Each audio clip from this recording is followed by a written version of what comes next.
Chapter 321. These two. Lu Qing cursed under his breath and replied to old Chiu, "You don't have to kneel down. It's none of my business. You should kneel down to my master, Coach Shi of the martial arts club. He happens to be the junior of Mo Jingting's master's master."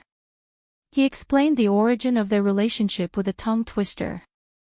Before he could exit the dialogue, Chiu Zhigao sent another message with a blinking emoji. Is she as beautiful as she is on TV? Some stars were too horrible to look at in real life. I say, don't you find it disgusting for a burly man like you to use this kind of expression and weak tone? His roommates were used to teasing each other. Lu Qing replied with a vomiting emoji and added, "It's okay. It's about the same." Mo Jingting was in the prime of her life. She didn't need to rely on external decorations. What's her real personality like? Old Chiu didn't care about Lu Cheng's previous words and continued to ask. Lu Qing thought for a while and typed quickly. She's quite cheerful and extroverted. Of course, she was also quite scheming. But there was no need to tell old Chiu. He wouldn't have any contact with Mo Jingting at all. It was better to let him keep his beautiful memories. Besides, it wasn't good to talk behind someone's back. It wasn't like they were dating, so there was no need to hide anything. Just like her usual performance. Chiu Zhigao replied excitedly. Lu Qing ignored him and exited the chat box. He opened Qin Mo's message and sent an emoji. As the saying goes, it's better to hear than to see. Let the beauty of your imagination remain in your imagination. Once it becomes reality, you will be disappointed. He declined Qin Mo's request to see Mo Jingting. Firstly, it was a matter of courtesy. It was disrespectful to bring Qin Mo along without greeting him.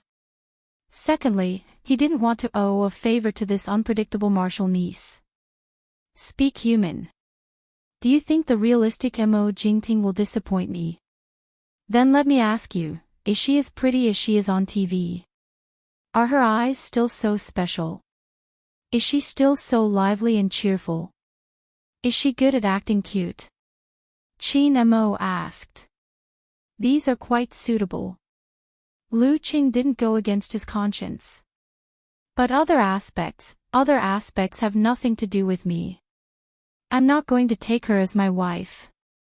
I'm just fantasizing about her. Why do I have to care so much? Looks like I won't be disappointed. Qin Mo replied with a disdainful expression. Beast. Lu Qing was speechless. You're not a real fan. At 9:30 p.m. Lu Qing sent Yan Zhika back to her dormitory. While thinking about the arrangements for her birthday, he returned to dormitory 302, Unit 2, Building 7. As soon as he pushed the door open, he saw Chiu Zhigao and Qin Mo sitting on the sofa. In front of them was a TV showing a martial arts competition. You're not playing games? Lu Qing asked in surprise.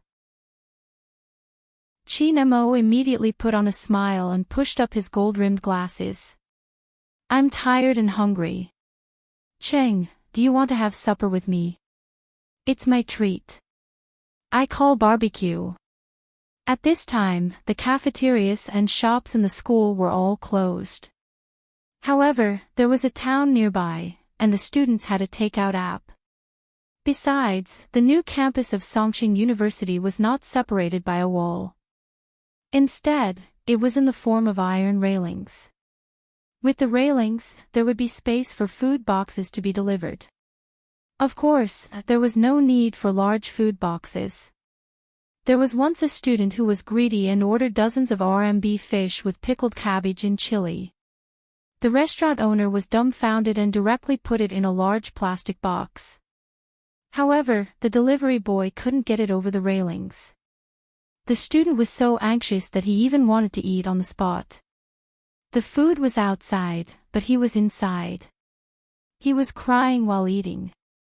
However, this incident had a happy ending. The delivery boy was good at martial arts.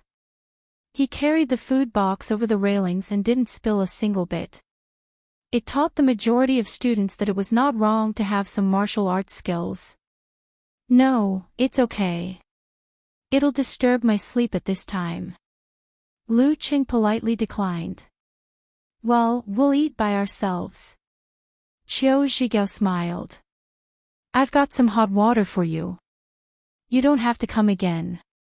Don't be like this. One who is unaccountably solicitous is hiding evil intentions. Lu Qing didn't respond politely. Instead, he directly scolded them jokingly. Isn't it because we want to take advantage of young martial uncle's glory? Qin Mo joked. Cheng, I don't ask for much. Just get some autographs for me. Old Qiu said shyly. Okay.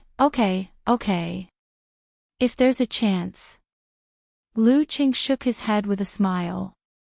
I'm a VIP, but I don't see you guys trying to curry favor with me. At the end of the afternoon class the next day, Lu Qing received a message from Mo Jingting. Young martial uncle, I'm on the school bus. Okay, we'll pick you up at the bus station. Lu Qing emphasized the word we and sent the message that Mo Jingting was already on the school bus to Yanjika. Yanjika replied with an obedient sitting posture, I'm in the dormitory. I'm tidying up. You can wait for me at the door of the dormitory. Ah. Not at Changqiao. A thought flashed through Lu Cheng's mind. He replied amusedly, okay. Yanjika is quite serious. She even went back to tidy herself up. Well, she once said that girls are more cautious when they see other girls than boys. More than 20 minutes later, Lu Qing, who was waiting at the door of the third building, saw the arrival of the little fairy again. Yanjika had put on light makeup and dressed up to highlight her gentle and delicate side. She was really elegant and refined, and her eyes were shining brightly. What are you looking at? Let's go. Yanjika pouted and said in a low voice. Lu Qing retracted his gaze and held her soft hand. He laughed and said, I'm looking at a little fairy. Even though he saw Yanjika every day, he was still shocked. Unfortunately, it was rare to see such a serious face twice. Humph. Yanjika turned her head and looked up. Her lips curled up, but she didn't say anything. The two of them walked forward, attracting a lot of attention. The dark winter evening seemed to be dyed with a layer of light. They didn't wait long at the bus station before they saw Mo Jingting walking to the entrance of the school bus. She was wearing sunglasses that covered half of her face. In the winter evening, she looked so bright and eye-catching. She seemed to have put a lot of thought into her appearance. Before they left the school bus, Mo Jingting's eyes caught Yanjika's. As a girl, she was also a bit stunned. In this aspect, Yanjika was relatively better. After all, she often saw Yanjika on TV in various styles. Yanjika only felt a little grief and indignation about how good it was to be tall. Then she pursed her lips and smiled gently, looking back at Yanjika. Their eyes met. Lu Qing, who was ignored, seemed to hear a sound in the air. Let's go to the restaurant first. It's not convenient to talk here. He took the initiative to step forward and said first. Under the gaze of the passing students, Lu Qing and Yanjika walked in front hand in hand. Mo Jingting was half a step behind, looking at their intertwined fingers with great interest. After entering the small private room of the Academy restaurant, when all the dishes were served, the door closed, and no one disturbed them, Mo Jingting took off her sunglasses. She looked at Lu Qing and Yanjika with her misty and affectionate eyes and said, no wonder little martial uncle never looked sideways.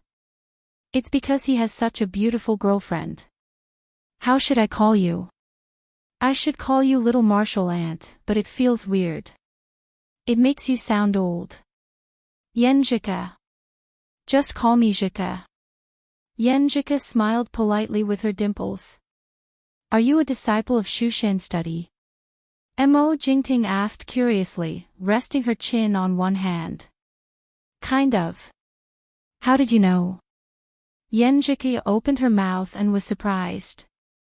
My surname is Yen, and I live in Shushan. The yin-yang twist is not easy to distinguish from the outside. Even if she could find my school records, it would be hard for her to link me to Shushan study. Mo Jingting smiled sweetly and glanced at Lu Qing. My youngest uncle told me. I didn't say that. Lu Qing denied without waiting for Yen Jike to look at him. Shouldn't normal people think about whether they said it before? Little martial uncle, your reaction is wrong. Mo Jingting felt that this was completely different from what she had expected. How do you know you didn't say it? What if it's easy to say? Yen Jike turned to look at her boyfriend with a faint smile on her face. Lu Qing coughed and said, my master said it. The conversation left a deep impression on me, so I remembered it immediately. He said that I don't need to join the Wuyue Club in the future. He would be happy to see me become a guest of the Longhu Club or marry into Shushan study. He deliberately said it as it was to make his little fairy laugh. Pfft. Marry into Shushan study. You said it as if you were going to marry my brother. Yen Jike couldn't help but laugh. She turned her head and raised her neck. Her rosy cheeks and sparkling eyes made her shy and coquettish. Then she joked and changed the topic. This topic seemed to be more fun, making her tremble with laughter. It's so funny. Looking at Yen Jike and Lu Qing showing off their affection, Mo Jingting, who had completely become a background, picked up the teacup and took a sip. She felt like she had been fed dog food, lonely, with the end of the bitter rain. I shouldn't have come. She thought helplessly. At the same time, she understood what she had done wrong and why little martial uncle's attitude was so cold. They were in the honeymoon period and couldn't tolerate outsiders. Flirting with him would only make him feel disgusted, and once that happened, the more you tried to please him, the more annoyed he would be. I should have used a silent method. I didn't really want to let him take advantage of me. It might be better to be a real martial nephew. With a change of mind, her attitude also changed. She took the initiative to talk to Yen Jike and then to Lu Qing. She had been in the entertainment circle for several years. Although some of her ideas were not as mature as Yen Jike's and sometimes not rational enough, in terms of communication skills, she was far better than the two who lacked practice. When the topic was led to the secrets of other stars in the circle, both Lu Qing and Yen Jike lowered their vigilance and listened with great interest. The meal was very harmonious. This was not the news of an entertainment reporter, but the ridicule of a big star in the circle. Everyone has a heart for gossip. I didn't expect him to be a bottom in private. When mentioning a certain male star, Yen Jike suddenly realized and was shocked. In this industry, there are so many things that both men and women are used to it. It would be strange if there wasn't a lot of dirty things. Mo Jingting sighed. If I didn't have the background of the sect, and if the sect was involved in this circle with some industries and power, I don't know if I could resist the temptation and coercion. While speaking, she looked at Yen Jike and Lu Qing pitifully. She did not expect them to promise her anything. She only wanted to leave an impression. When the time came and little martial uncle had the strength of a high-ranked Dan stage or even physical invulnerability, he would have a strong voice in the sect. Maybe then she could win sympathy and help. Lu Qing did not promise anything carelessly. He just sighed about the chaos in the entertainment circle. Mo Jingting gathered her emotions and continued to talk about interesting things. She also continued to bear with the couple's affectionate display from time to time. At the end of the conversation, she took out a few tickets from her purse and pushed them to Lu Qing and Yen Jike. Little martial uncle, Jike, these are the tickets for the VIP section of the concert. She covered her mouth and chuckled. She added, you are not in the circle. If we directly invite you to the VIP section, you will feel uncomfortable and will disturb your date. It is better to give you the tickets for the good seats. Thank you. 2 tickets are enough for us. Others have enough. Lu Qing said politely. Little Marshal uncle, you are my elder. It would be too much for me to say thank you. Mo Jingting teased. Others? Do you know any friends who are my fans? Quite a few. Lu Qing changed his mind and helped old Xiao and Qin Mo get autographs. Mo Jingting smiled and took out a sticky note. She tore off 2 pieces and signed her name, one for Qin Mo and one for Zhou Zhigao. It looks much better than your signature. Yenjike took a look at it and said to her boyfriend, it looks much better than your signature. I don't rely on this for a living. Lu Qing smiled and kept the note. He waited until Mo Jingting put on a pair of plain glasses before calling the waiter to pay the bill. After sending the superstar, who had changed her attitude, to the school bus, Lu Qing and Yenjike looked at each other and exhaled at the same time. I feel more tired than fighting in a competition, Yenjike said half emotionally and half coquettishly.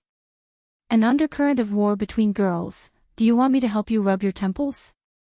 Lu Qing suggested with a smile. With you here, she is more obedient. This is good. Well, she is a very smart girl. Yenjike nodded to herself. They chatted for a while and sat on a nearby bench. Of course, it was the girl who took out the tissue. Lu Qing habitually took out a few to wipe the surface of the chair. How many tickets are there in total? Yenjike asked casually. Lu Qing rubbed her temples and thought for a while. 4 tickets, 2 for us and 2 for the rest. You can ask your roommates if they want. Old Qiao and Beast both have tickets. Okay. Yenjike took out her phone and asked Li Liantong and the others. Li Liantong answered with grief and indignation that she really wanted to go, but Tuesday night was a very important professional class. She couldn't skip it, and it was the same for Shi Xiangyang. Therefore, their first concert experience was postponed. Zhou Yanru was Mo Jingting's anti-fan and hated her very much. She wouldn't betray her principles for the concert. I don't want to go. You better give it to old Qiao and Qin Mo. This seat is much better. Or give it to Talker. Yenjike suggested. Okay. Lu Qing began to look forward to the grateful expressions of old Qiao and the others. On the school bus, Mo Jingting withdrew her smile and calmed down.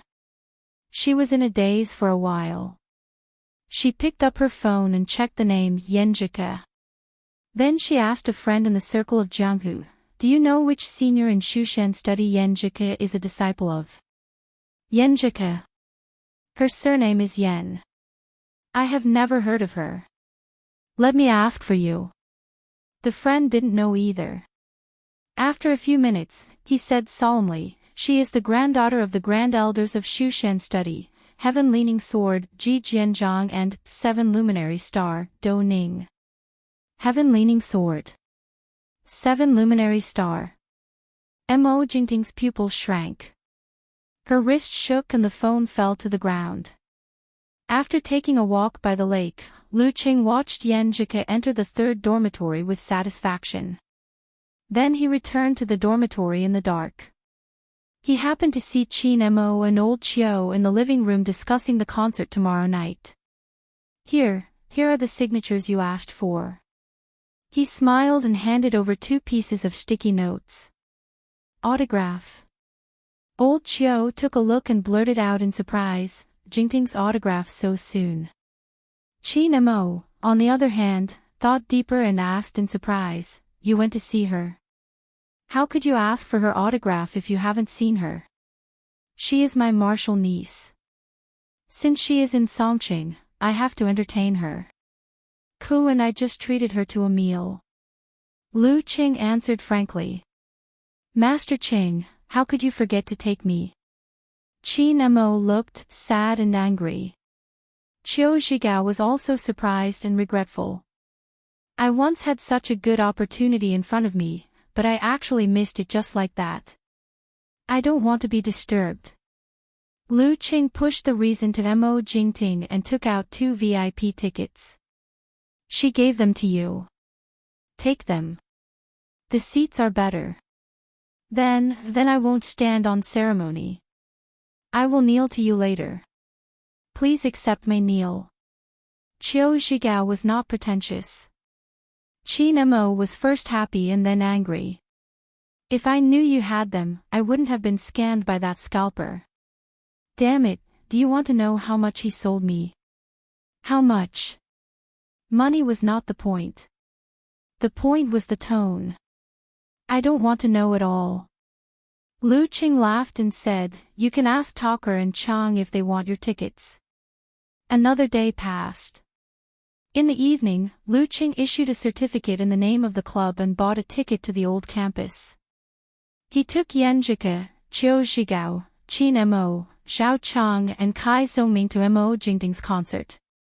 What a rare experience of skipping class. Yan Zhike looked out of the window at the teaching building behind her. She was a little emotional and a little excited to do bad things. It's all because of Cheng. Lu Qing leaned over and hugged her waist. He deliberately reminded her, you will definitely be discovered if you skip class. How can the teacher not notice when there is a bright spot missing in the classroom? Unlike me, the teacher can't tell the difference when there are too many people. This is the disadvantage of being good-looking. Humph. Yan Zhike hit him lightly. I'm not stupid. I've already written the leave request. Don't worry. Thank you. She had asked Ru Ru to help her hand in the leave request. She believed that the kind teacher would not say anything. Besides, it was not a professional class.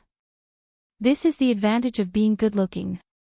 Outside the Songqing Martial Arts Stadium, there were crowds of people. Some were selling tickets, flowers and light sticks. Yan Zhike had only participated in one fan gathering, so she had never experienced such an occasion before. She was quite excited. She looked around and walked around, wanting to buy and try everything, just like a child. Cheng, let's buy some light sticks. How can we not wave them at the concert? Cheng, that cake looks delicious. Cheng, follow me closely. If you get lost, I won't care about you. Lu Qing held the girl's hand with a loving smile. He let her wander around and taste all kinds of junk food with her. The concert was not the point.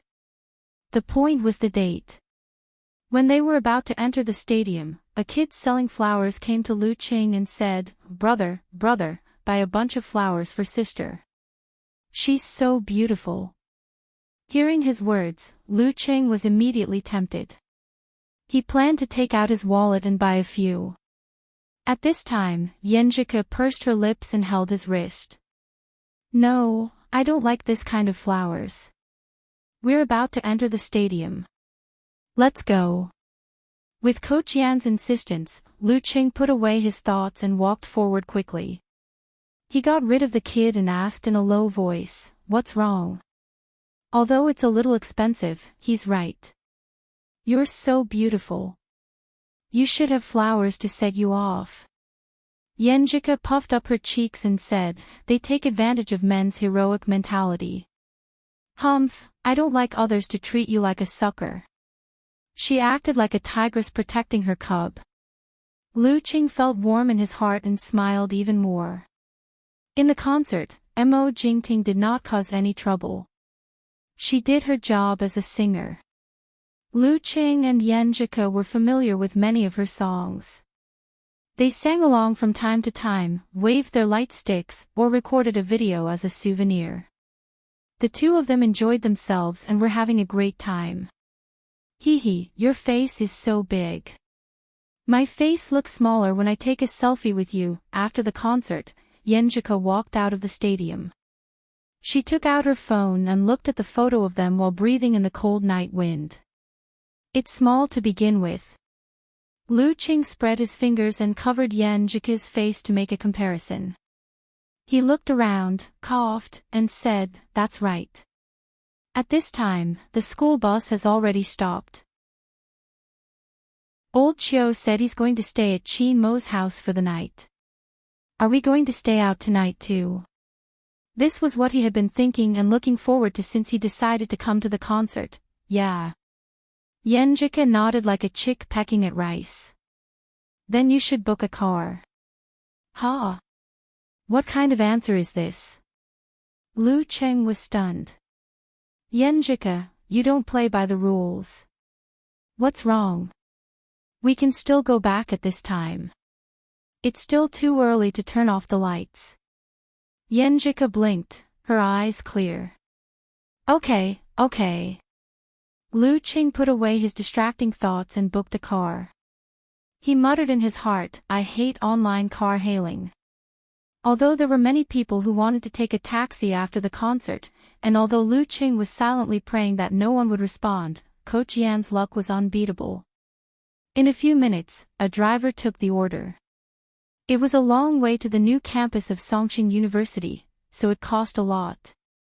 "What should we do?" "I'm a little excited thinking about climbing over the wall to enter the school." While waiting for the car, Yan Jike held both of Lu Cheng's hands and laughed excitedly. "So far, I haven't done such a bad thing." Seeing her blushing face and sparkling eyes, Lu Cheng's regret and disappointment disappeared. He laughed in a low voice and said, "We're a duo doing bad things." It seemed to be quite interesting to do bad things with a fairy. The car was fast at night. Half an hour later, under the bright moon in the sky, Lu Qing led Yan Jike to a surveillance blind spot. Facing the high guardrail, he chuckled and said, "I'll go up first. I'll pull you up later." Yes. Yan Jike nodded solemnly, her eyes sparkling. Lu Qing supported himself with his hands and feet. Like a big bird, he steadily landed on the top of the guardrail and didn't move an inch. He bent down, held Yan Jike's outstretched hands, and pulled them up when she used her strength to push the guardrail. Yan Jike soared into the air and stood firm. She looked left and right and sighed with emotion. "It's so fun." She stepped forward happily, slightly opened her arms, and walked on the balance beam. Her feet staggered on the guardrail as she moved forward. It seemed to be wobbly, but in fact, it was very stable. Lu Qing put one hand in his pocket and followed behind her. The girl's beautiful back, shiny black hair, lively posture, and the bright moon in the sky reflected each other, shining into his heart. He memorized this scene carefully, then smiled and stepped hard on his left foot. Yan Jike was about to change her footsteps when the guardrail suddenly shook. She lost her center of gravity and was about to fall. She didn't scream, but subconsciously moved her spine and pulled her muscles, trying to stand up straight. At this moment, she felt an arm around her waist and was easily pulled back into a familiar embrace. "You're so naughty." Yan Jike woke up and hit Lu Qing with annoyance, amusement, and excitement.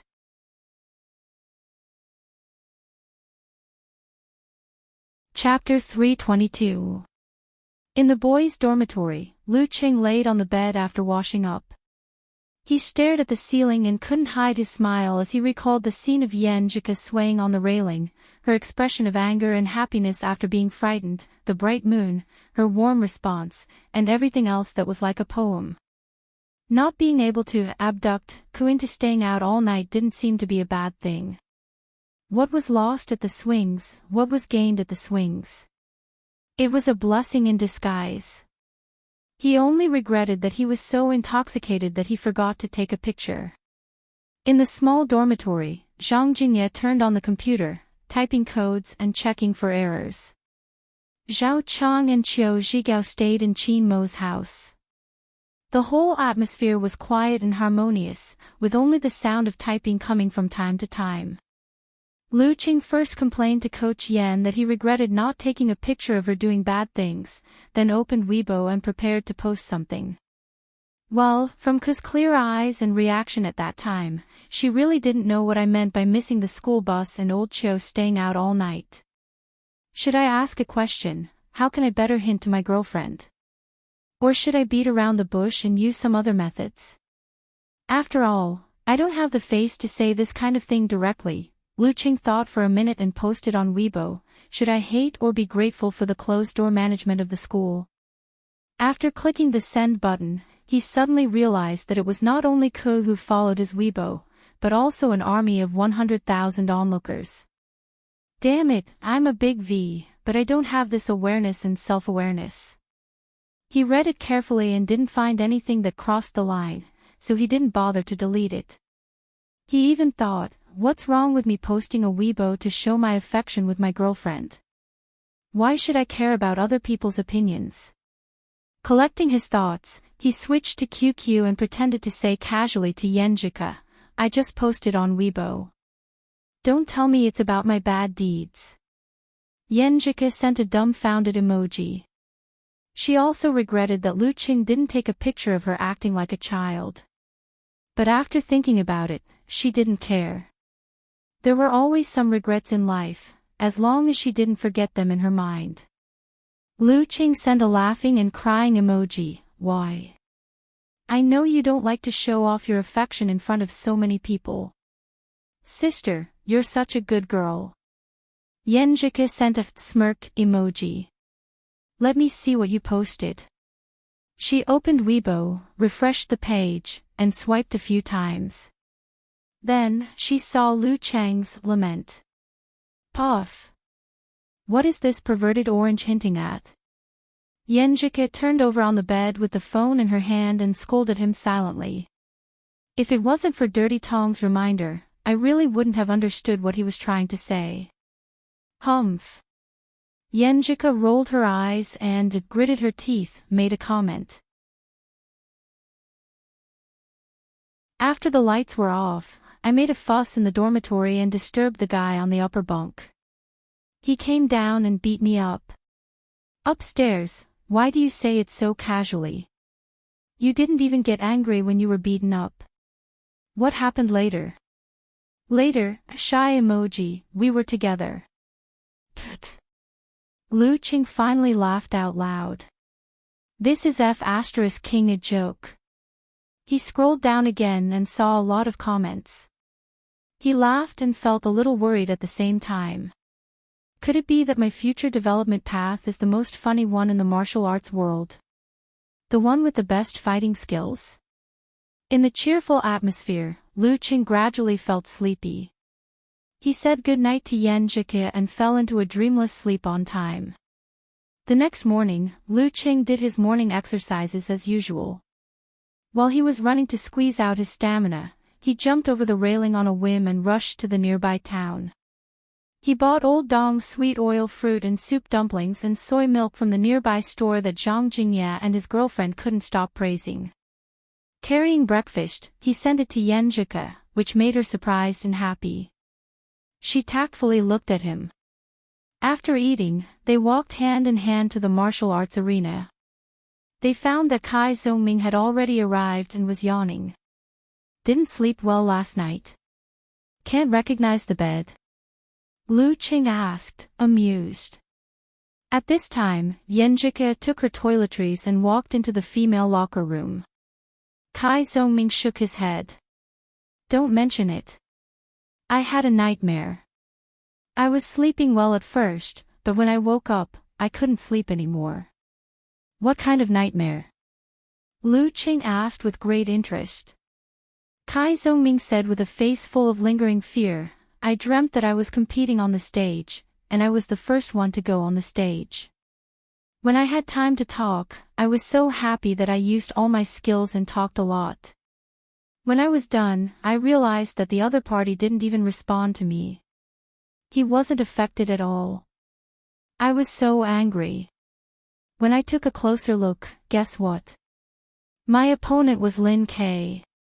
I met Lin K during the conversation time. This is F*King scary, too scary. Lu Qing was a little dumbfounded. Then he said with a taut face, talker, Do you think I will sympathize with you? I even want to laugh. Ha ha ha, your nightmare is so funny. You don't understand that kind of fear. Kai Zhongming shook his finger. Just when Lu Qing was about to laugh, Lin Kei walked in. The atmosphere suddenly became quiet. It was Friday without any wind or waves. Since the second round of group competition on December 1st was not strong, it was his turn to rest. Lu Qing didn't hold back his cultivation and was not afraid of affecting the battle. At the end of the day, Geyser cleared his throat and said, "Brat, do you have anything to do tonight? If you have anything, cancel it." "No, master." "What's up?" Lu Qing asked in confusion. In his class schedule this semester, except for Saturday and Sunday afternoons, there were only Friday and Saturday evenings free. The mornings were reserved for special training. Yenjika's class was even more difficult. She had a professional class on Friday evenings. There were few people, so it was not convenient for Lu Qing to sneak in. Geyser coughed a few times and said, "My old friends have made some progress in the research of the Longhu Immortal and sorted out many things about cultivation. They plan to explore the Longhu Villa in the Zhaoshan Lake again to find some useful traces. You go with me to have a look. You can get in touch with them and listen to them. See if you can learn anything. There is no danger there anymore. Everything that needs to be cleaned has been cleaned up." Lu Qing had been thinking about similar things since he found out that his master had old injuries. He wondered when his master's old friends would make some progress. So he answered without hesitation, "Okay." Geyser nodded slightly. "Talk less and listen more. Try not to interrupt. There is an old guy with a bad temper. I'm not afraid of him, but I don't want to argue with him." "Yes, master." Lu Qing remembered the advice carefully. He planned to be his master's shadow at night. He would not speak unless asked by other seniors. Chapter 323. In the evening, Lu Qing stayed with Yan Zhike until the bell rang. Then he went to the teacher's dormitory. After waiting for a while, he finally saw his master. "Let's go. They're almost at Zhaoshan Lake." Geyser shook his head as if he had just woken up. "How do we get there?" Lu Qing asked subconsciously. In his opinion, a physical invulnerability expert should have a different way of traveling. Geyser stared at him. "By running, of course. Don't you have good stamina and don't get tired?" Lu Qing was stunned. He was really thinking about running. Zhaoshan Lake was a little far, but it was still okay. Seeing his thoughtful expression, Geyser scolded him with a smile. "What are you thinking about? Call a taxi. You stinking brat, you may not be afraid of being tired, but your master is at least old." Calling a taxi. Lu Qing looked at the sky helplessly. He took out his phone and opened the app. Is this the way a physical invulnerability expert travels? After a while, they jumped over the railing, left the campus, and got into the taxi. "Going to Zhaoshan Lake so late at night?" the taxi driver asked nervously. Zhaoshan Lake was a tourist spot. After the sun went down, there would be few people there. At this moment, countless cases of taxi drivers being robbed and killed by passengers in secluded places flashed through his mind. He was a little scared and regretted taking the taxi. Sigh, if it wasn't on the way home, I wouldn't have taken the taxi. He pretended to play with the navigation and turned off the flash. He secretly took a picture of the back seat and planned to send it to his wife. He told her that if he went missing, these two people would be the murderers. After typing the message and clicking send, he quickly switched back to the navigation page. In the process, he sent the latest picture without looking at it carefully. Lu Qing's senses were so sharp that he had already noticed the driver's abnormality. He didn't care about it and just found it funny. He saw his master closing his eyes to rest, so he followed suit and kept himself in the best state. The car arrived at Jiaoshan Lake in silence. Lu Qing opened his eyes and saw the gentle ripples of the lake reflecting the moonlight.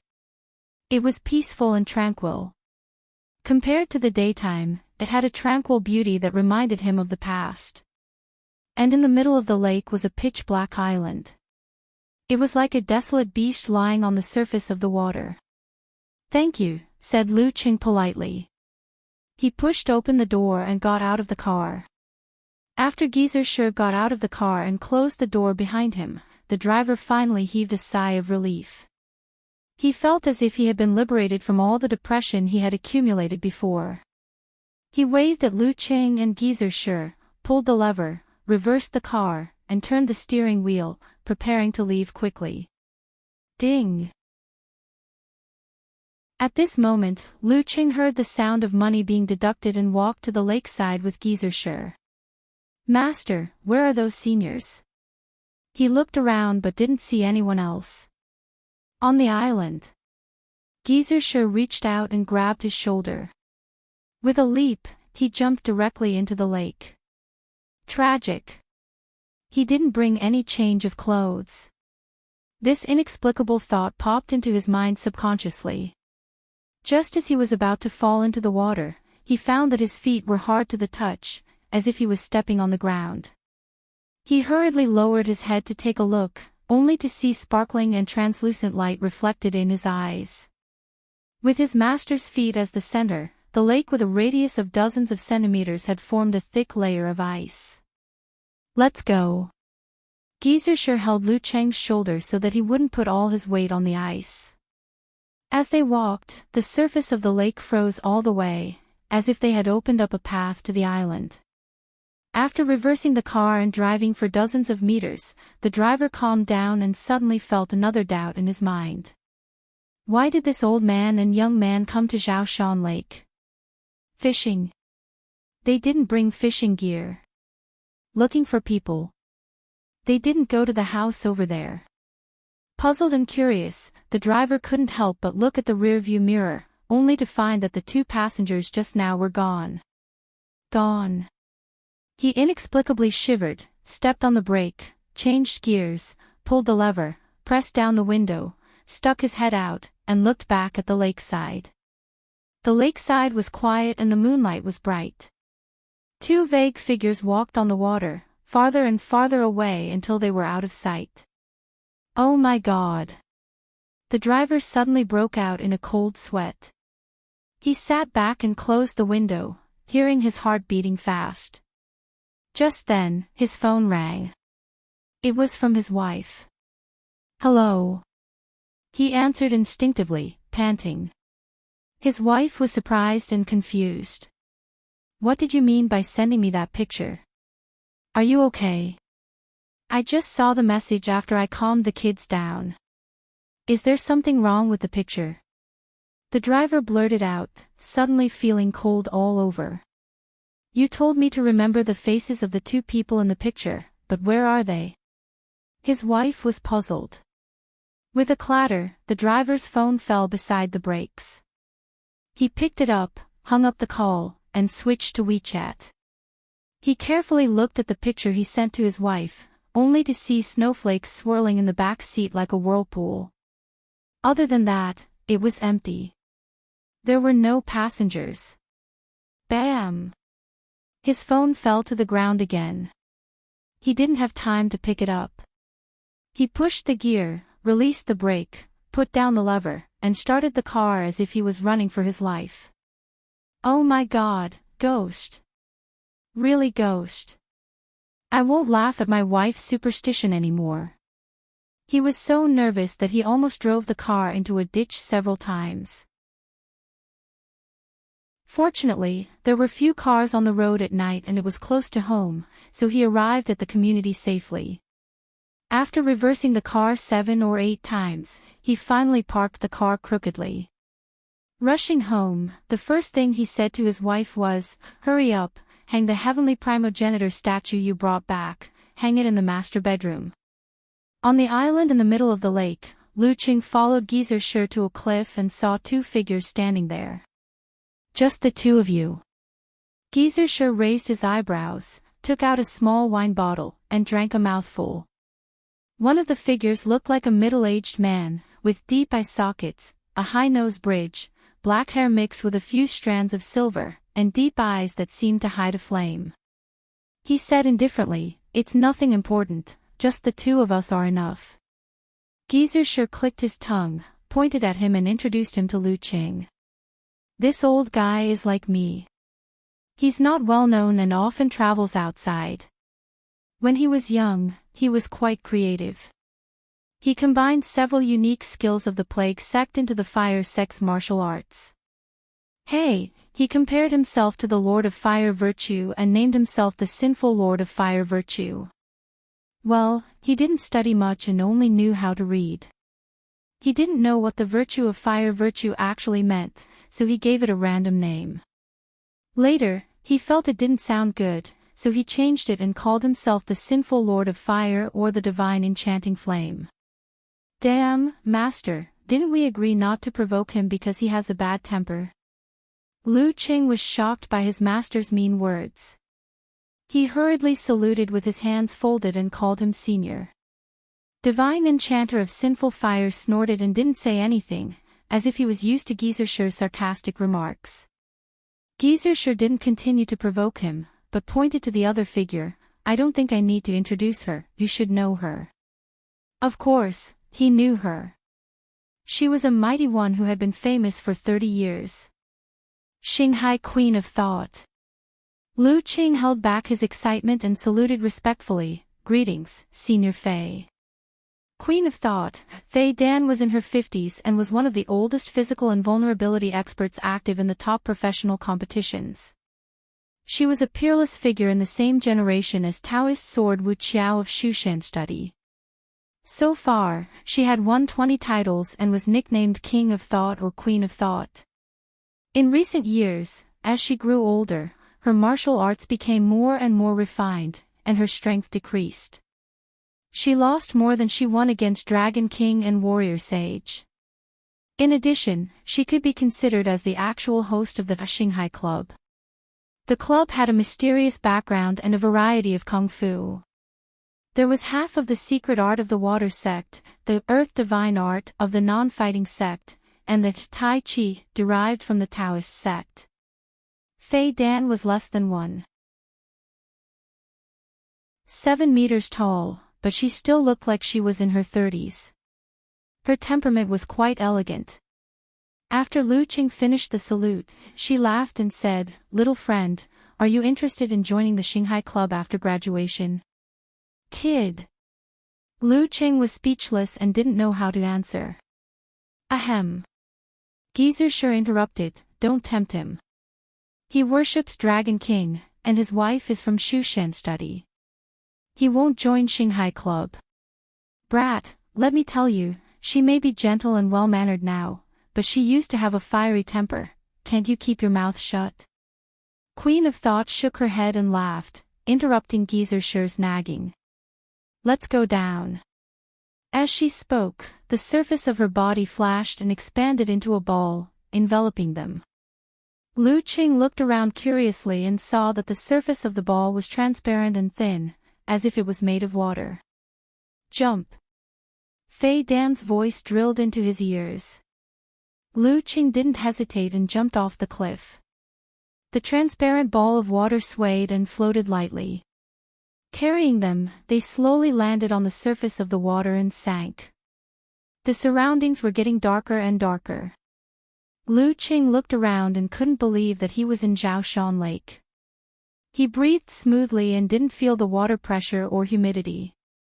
After falling for a while, he finally touched the ground and arrived at the bottom of the lake. Queen of Thought, Divine Enchanter of Sin Flame and Geyser walked dozens of meters around the bottom of the island and found a narrow crack in the rock wall. From afar, it looked like a crack of a door. Lu Qing followed his master's advice and remained silent. He spoke less and listened more.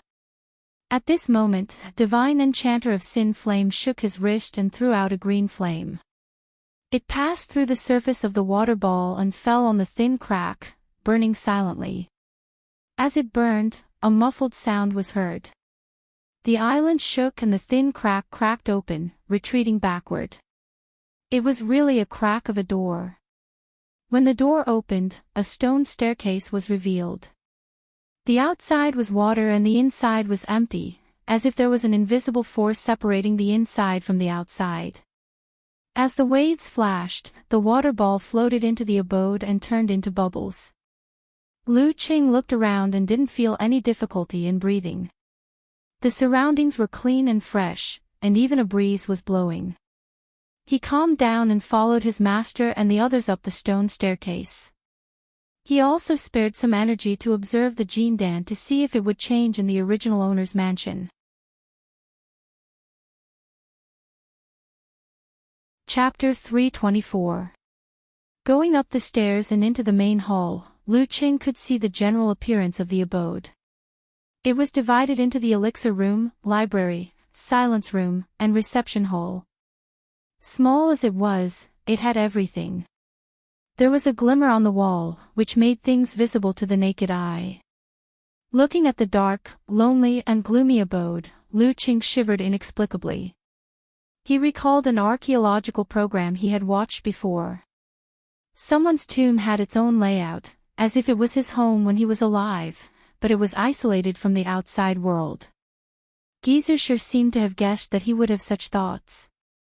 He coughed twice and said, "I don't know what these cultivators are thinking. Some of them built their cave abodes like tombs.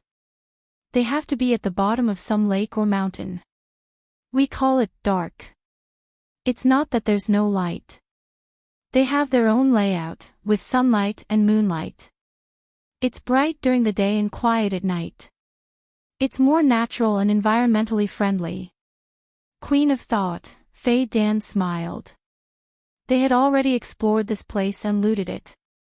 This time, their purpose was clear. They talked as they walked to the silence room, which was equivalent to the master bedroom. From the words of the divine enchanter of Sin Flame and Queen of Thought, Lu Qing vaguely grasped the difference between cultivation and martial arts. The latter first trained the body, supplemented by visualization, and then after finding and condensing the will, it involved the spirit, so that it could be integrated with the qi, blood, and force. The former started with the spirit, with the help of external objects, to train the body. Although the body was also cultivated, it was only temporarily used as a supplement. It was only until the 7th cycle and 9th cycle, when the qi was condensed into the dan, that there was a balance. As for the more detailed and profound content, firstly, Queen of Thought and Queen of Thought didn't mention much due to the lack of time. Secondly, Lu Qing didn't understand the few sentences that were mentioned occasionally. The silence room was simple, with only a stone bed and a stone table. It was completely different from the abode of cultivation that Lu Qing imagined. It should be on the wall. Queen of Thought looked around and said elegantly and confidently. On the wall. What are they looking for? Lu Qing looked around and followed them. But due to the dim light, he couldn't see anything. The divine enchanter of Sin Flame replied in a muffled voice, "I felt that there was something missing. You were too impatient." A dark green flame leaped out from his palm and illuminated the quiet room. Everything was covered in a flowing dim light, which made it even more terrifying. Lu Qing followed behind Geezer. He didn't interrupt or walk around randomly. He just looked around, taking in every drop of the wall. However, there were only mottled remnants of the passage of time. "What are you waiting for? Do you want to spend the night here?" Geezer took a sip of his wine and cheekily yelled, as if he was just a bystander who had come to watch the show. "Humph." The divine enchanter of Sin Flame flicked his wrist and a green flame flew out. It split into 8 flames in the air and shot in all directions, hitting the stone wall. A strange buzzing sound was heard, and a ripple appeared on the wall. Glittering and crimson light intertwined, and 9 ancient words appeared: Lin, Bing, Do, Xie, Jia, Shen, Lai, Qian, Xing. They were either dim, damaged or incomplete. Only the Bing, Xie, and Qian were in good condition, each with their own unique charm. Sure enough, there is. Fei Dan sighed, implying something else. This is the 9 words formula of Haotian Taoism. Geezer sure didn't forget his silly disciple and introduced it to him. Lu Qing had seen the 9 words and the corresponding revisions in novels, cartoons, and some previously collected materials about cultivation, so he was familiar with them. However, he was curious as to why the Queen of Thought and the divine enchanter of Sin Flame would explore the Longhu Villa again in search of the well-known 9 words formula. While he was thinking, Geezer continued, "These are not ordinary goods. The 9 words formula of Haotian Taoism is similar to the Sanskrit mantra of 6 syllables of Daxing Temple. Brat, you've encountered the formula of hum, so you should know the function of these words, right? So you can get different effects by just thinking about them." Lu Qing asked tentatively. Geezer scolded with a smile, "What's the use of just thinking about them? You need to use the corresponding visualization to make them work." "I know. I'm not stupid." Lu Qing didn't dare to talk back to his master. "The Queen of Thought," Fei Dan said with a smile, "and you have to pronounce them according to their original pronunciation. You can't use the current pronunciation, otherwise it'll be useless no matter how hard you pronounce them. For example, the word confrontation, you should pronounce it." Speaking of this, her face turned serious. Her chest vibrated and her vocal cords resonated. She uttered a strange pronunciation, confrontation. The sound reverberated, as if pouring into Lu Cheng's ears from all directions. He suddenly felt that the Jin Dan in his lower abdomen was turning. The stars seemed to be shifting and rippling, as if something was about to appear. However, all of this was so weak that it disappeared in the blink of an eye. It was as if it lacked a stronger stimulus and influence. The confrontation formula or the 9 words formula could trigger changes in the Jin Dan. Lu Qing was shocked and then delighted. He felt that this trip wasn't in vain. He quickly imitated the pronunciation of the Queen of Thought and repeated it, "You're right. Confrontation." This time, the nebula-like Jin Dan was silent and didn't respond. Instead, the Queen of Thought laughed, the confrontation formula with the accent of Xing province. "Damn!" Lu Qing was so ashamed that he almost looked up. "You're so interested. I'll organize the 9 words formula and send it to your master. But it's useless without the corresponding visualization method." Fei Dan sighed softly and turned to Geezer. "After organizing and studying the legacy of the Longhu Immortal, we found that the 9 words formula is not only a secret method, but also a training method. It uses the secret of sound to influence the body and produce incredible effects. The reason why the Longhu Immortal is ranked among the top cultivators is that he incorporated the 9 words formula into his own cultivation. We also hope to use them to break through the barrier between martial arts and cultivation and find a way to break through the barrier. Sigh, we'll be old if we don't take the risk." Finding traces of the 9 words formula in the Longhu Villa confirmed their research and speculation on the Longhu Immortal's cultivation method. Then where is the corresponding visualization method? Lu Qing almost blurted out. Fortunately, he remembered his master's reminder that silence was golden. The confrontation formula just now only caused a few ripples in the Jin Dan because of the lack of a visualization method, right? Geezer glanced at him and guessed what was on his mind. He smiled and said, "That's right." He smiled and said, "You've gained a lot this time." The 9 words formula handwritten by the Longhu Immortal contains the corresponding essence and charm. It's equivalent to a visualization diagram that only lacks the details. Yes, it's not difficult to master it after some time. But only 3 of them are complete. The divine enchanter of Sin Flame's tone softened a lot, with a hint of regret. Except for the 3 words, army, swordsman, and forwarding, the rest of the charm was gone. So what? The lone immortal is not the only one who knows the 9 words formula. Geezer sneered. Were the 3 words themselves a visualization diagram? Lu Qing was surprised and hurriedly looked over. He felt that the lines were thick and colorful, as if they were communicating with the deepest and most incomprehensible mystery of the world. Among them, the word army was sharp, the word swordsman was thick, and the word forwarding was unstoppable. While Lu Qing was absorbed in memorizing and comprehending, the divine enchanter of Sin Flame stepped forward and patted the wall with his 5 fingers open. Whoosh! Whoosh! Green flame spurted out from the inside, burning away the crisscrossing crystal and crimson. The 3 words, army, swordsman, and forwarding, were cut off. The 3 pieces of stone flew neatly into Queen of Thought's hand and landed in her palm. This telekinesis, this ability to turn thoughts into reality, is much more powerful than Lu Xuanzhen's supernatural ability. Lu Qing sighed to himself and resisted the urge to stop her from taking the 3 pieces of stone away. After leaving the cave and returning to the lakeside, Lu Qing watched the divine enchanter of Sin Flame and the Queen of Thought disappear. He lowered his voice and said to Geezer, Master, the 9 words formula seems to be able to affect.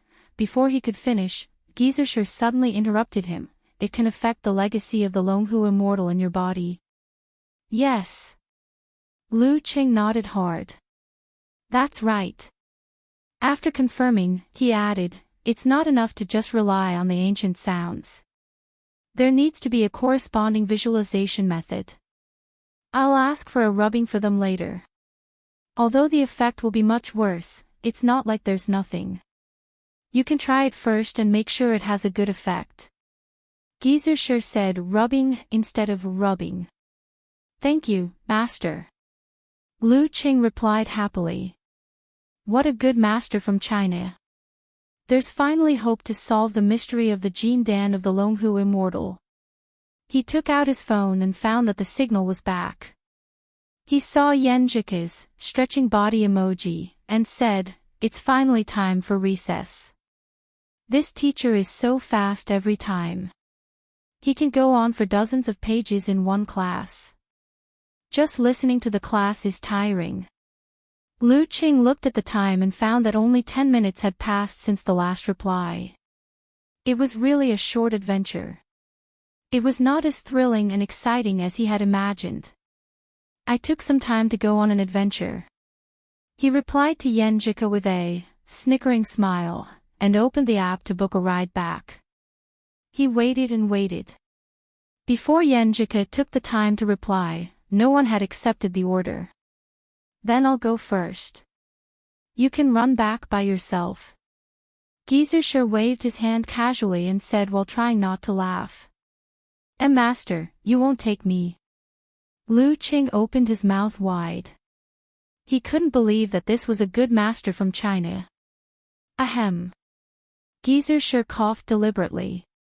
I have an old injury. I can walk by myself, but I can't take you with me. Anyway, you have good stamina. You can run by yourself. Okay. Lu Qing accepted the explanation. Geezer didn't hesitate.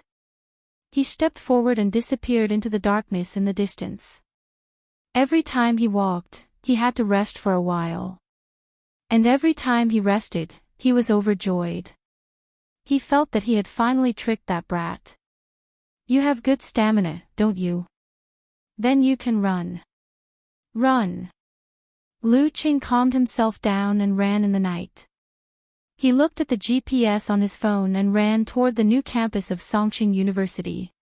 On the way, Yenjika replied with a 10-face emoji, adventure. I feel that I've become stupid. Why can't I understand? Since it involved other people's secrets, Lu Qing didn't go into details. There's a mansion of cultivators nearby. The kind that has been explored. My master wants to take me there to see it. You know about cultivators, right? I know. Shushan study has a lot of information on this. The earliest cultivators were born among the Taoist warriors.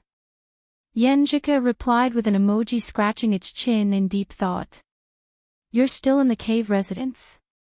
Since when do you have a mobile signal in the cave of cultivators? Is it really global? No, I'm on my way back. I ran back. Lu Qing replied with grief and anger, thinking about what Coach Yen said. Maybe I can get more information about cultivators from Shushan study in the future. Chapter 325.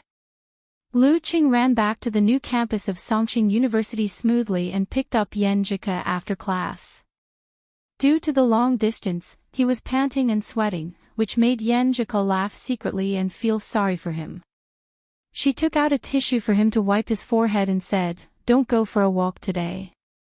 Go get a bottle of hot water and take a bath in the dormitory."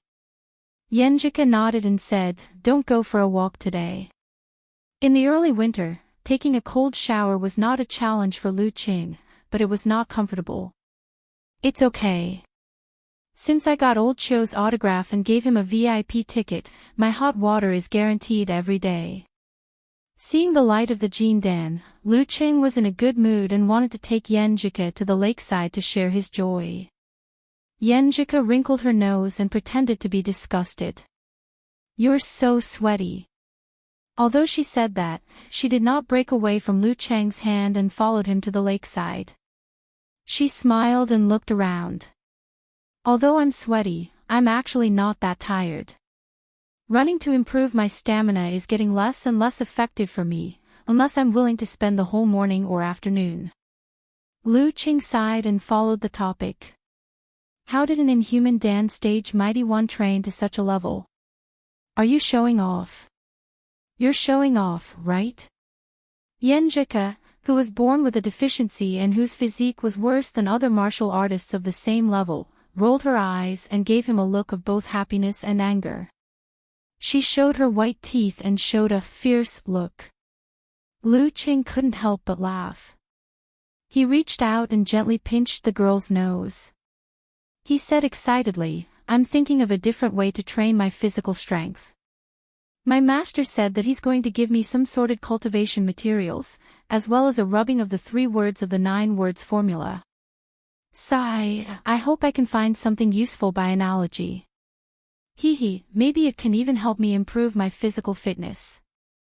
What he wanted to say was that cultivation focused on spirit first and then body training. Maybe there was a way to make up for Yenjika's congenital deficiency. Of course, this was not something that could be done by ordinary cultivation methods. Otherwise, with the accumulation of Shushan study, her grandpa would have suggested it long ago. Therefore, Lu Qing did not mention it directly. He did not want to arouse her hope and fail. As for the 9 words formula, he didn't think it was a secret. He would use it sooner or later, and he couldn't hide it from others. Yenjika's dimples showed when she heard that Lu Qing still cared about her body when he was thinking about cultivation. She said sweetly, "Why do you like to pinch my nose, mouth, and face recently? Do you think I'm a child?" After saying this proudly, she said thoughtfully, 9 words formula, I heard my grandfather mention it before. Each of the 9 words has its own magic. I don't know if Shushan study has it, but even if it does, it should be incomplete. Anyway, I haven't heard of anyone practicing this secret method in the sect. She subconsciously wondered if Shushan study had the remaining part of the 9 words formula and if there was any way to help her boyfriend complete it. Does this count as a girl being extroverted? Lu Qing understood the hidden meaning behind Ku's words. He was secretly pleased, but he just chuckled and didn't tease her. Of course. If there were people in every sect who practiced it, I wouldn't only know about the 9 words formula today. He recalled the top professional matches and title matches he had watched. The two chatted as they walked. The more they walked, the more remote they became. Gradually, there was no one around. They even approached the West Baron, which was still under construction. Yenjika looked around and stopped in her tracks. Pursing her lips, she looked at Lu Qing seriously and said, "This place is so remote. I thought of a saying." "What saying?" Lu Qing asked with a smile. Yenjika raised her chin slightly and broke into laughter. "Shout until your throat breaks. No one will come to save you." "Pfft, why did you steal my lines?" Lu Qing burst out laughing. Shivering expression, Saturday was the last day of November. Since they had to play an away game against the Linghua University Martial Arts Club on Sunday, and it was Yenjika, Lin Hua, and Lin Kei's turn to play, the girls went back to their dormitory early to rest in order to maintain the best fighting condition. Lu Qing received a call from his master as soon as he entered the 7th courtyard. "Hey, brat, come here," Gizusher said concisely without explaining anything. Lu Qing was excited at once. He guessed that it was the materials of cultivation and the rubbings of the 3 words formula of army, swordsman, and qian. As expected, when he entered his master's dormitory, he was thrown a file bag. "Take it back and read it carefully. Don't tell me you've mastered it tomorrow." Gizusher teased him. This brat practiced visualization, thunder roar zen and severe warning too fast. He could only tease him like this. "Then I'll tell you the day after tomorrow," Lu Qing replied with a joke. He untied the file bag and took out the materials inside. He saw a thick stack of materials related to cultivation and 3 rubbings with hidden charm. He had returned the visualization diagram of Zhu Rong Force to his master at the beginning of the semester. "Okay. Come and tell me the good news the day after tomorrow if you dare." Gizusher waved his hand, indicating that Lu Qing could leave. Lu Qing carried the file bag and left the teacher's dormitory with light steps. He shared the news with Yenjika. Of course, Coach Yen had already gone to bed and didn't respond. At this moment, the bright and deep nebula seemed to come alive and resonated with the character, swordsman, in Lu Cheng's mind. The ripples became more intense like water waves. In the water waves, the stars moved and the brilliant stars seemed to connect into hundreds of vague ancient characters. They were scattered around the character, swordsman, which was full of vitality. When the character appeared, it was immediately reflected in Lu Cheng's mind, making the visualization change accordingly. After a short while, Lu Cheng withdrew from the concealment of spirit and qi and recalled the feeling he had before. So he picked up the rubbing again and tried to comprehend again. This time, he seemed to be very familiar with the process. In less than half an hour, he actually succeeded in visualizing the character, swordsman, which was full of charm. How could this work? Lu Cheng was shocked by himself. The Jin Dan of Longhu Immortal was indeed a combination of the 9 words formula and his cultivation method. Lu Cheng exhaled and calmed his mind. He closed his eyes and visualized the thick and growing character, swordsman, in his mind. He exhaled again and said, "Swordsman."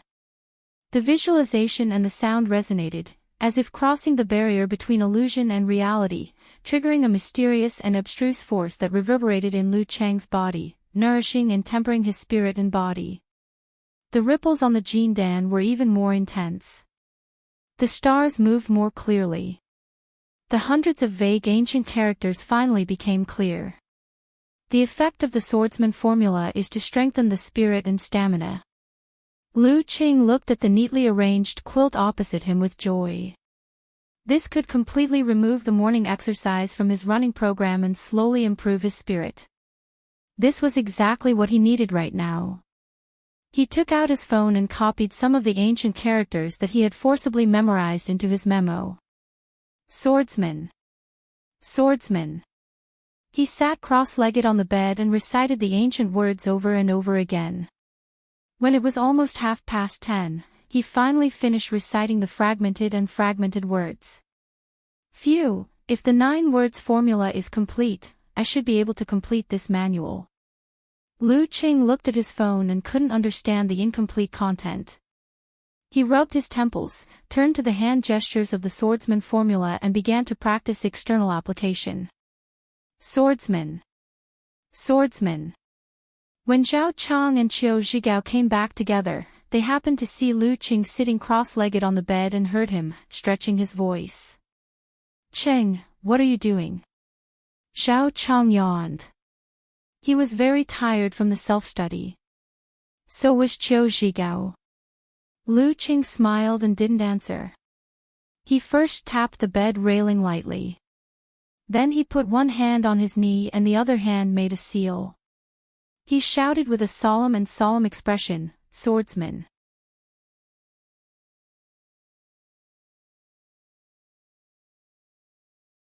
Chapter 326.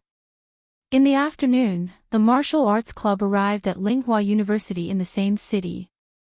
They easily defeated the martial arts club in the away game and won the second match in the group stage. Now they were out of the group stage and only needed to secure the first place so that they wouldn't have to face Shanbei University in the quarterfinals. In this match, Yenjika once again performed at the level of a professional ninth pin. Her combination of yin-yang twist and 24 blizzard strikes was quite extraordinary.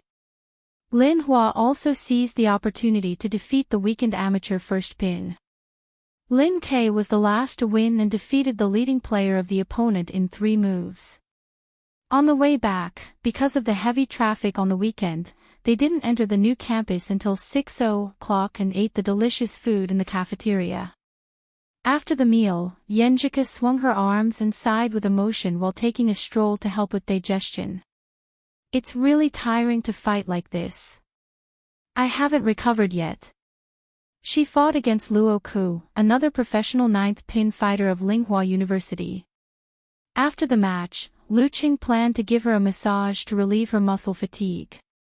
However, he had to give up because he was in someone else's locker room and Xu Rui was leading the team to shoot the material.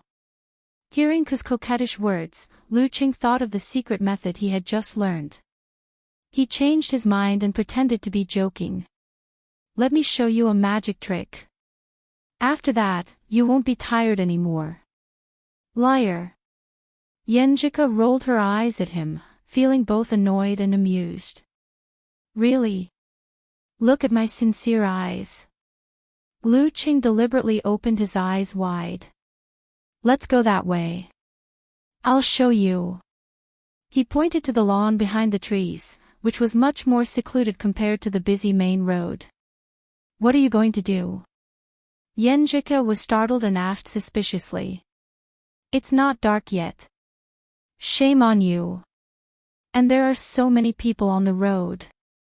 I'm not going to do anything. I'm just going to perform a magic trick. Lu Qing chuckled. Ku, are you sure you're not thinking about something else? No. Yenjika turned her head to deny. Her face was red and her ears were hot. In such a mood, she finally followed her boyfriend to the lawn after Lu Cheng's repeated assurances. Using a tree on the street as cover, she hid herself slightly. Change. Her eyes sparkled as she looked at Lu Qing while gnashing her teeth. When did you learn how to perform magic? Lu Qing chuckled. With one hand flat and the other hand forming a seal, he visualized the long and thick word, swordsman. Then, he vibrated his chest and resonated his vocal cords. Sages. Yenjika shuddered, feeling that her bones, viscera, muscles, and fascia were shaking inexplicably. A strange yet familiar feeling of infiltration passed in a flash. Her mouth opened little by little, forming a cute O shape. While staring blankly at Lu Qing, she subconsciously moved her hands and feet. How is it? Are you tired? What do you think of this magic trick? Lu Qing suppressed his complacency and asked with a smile.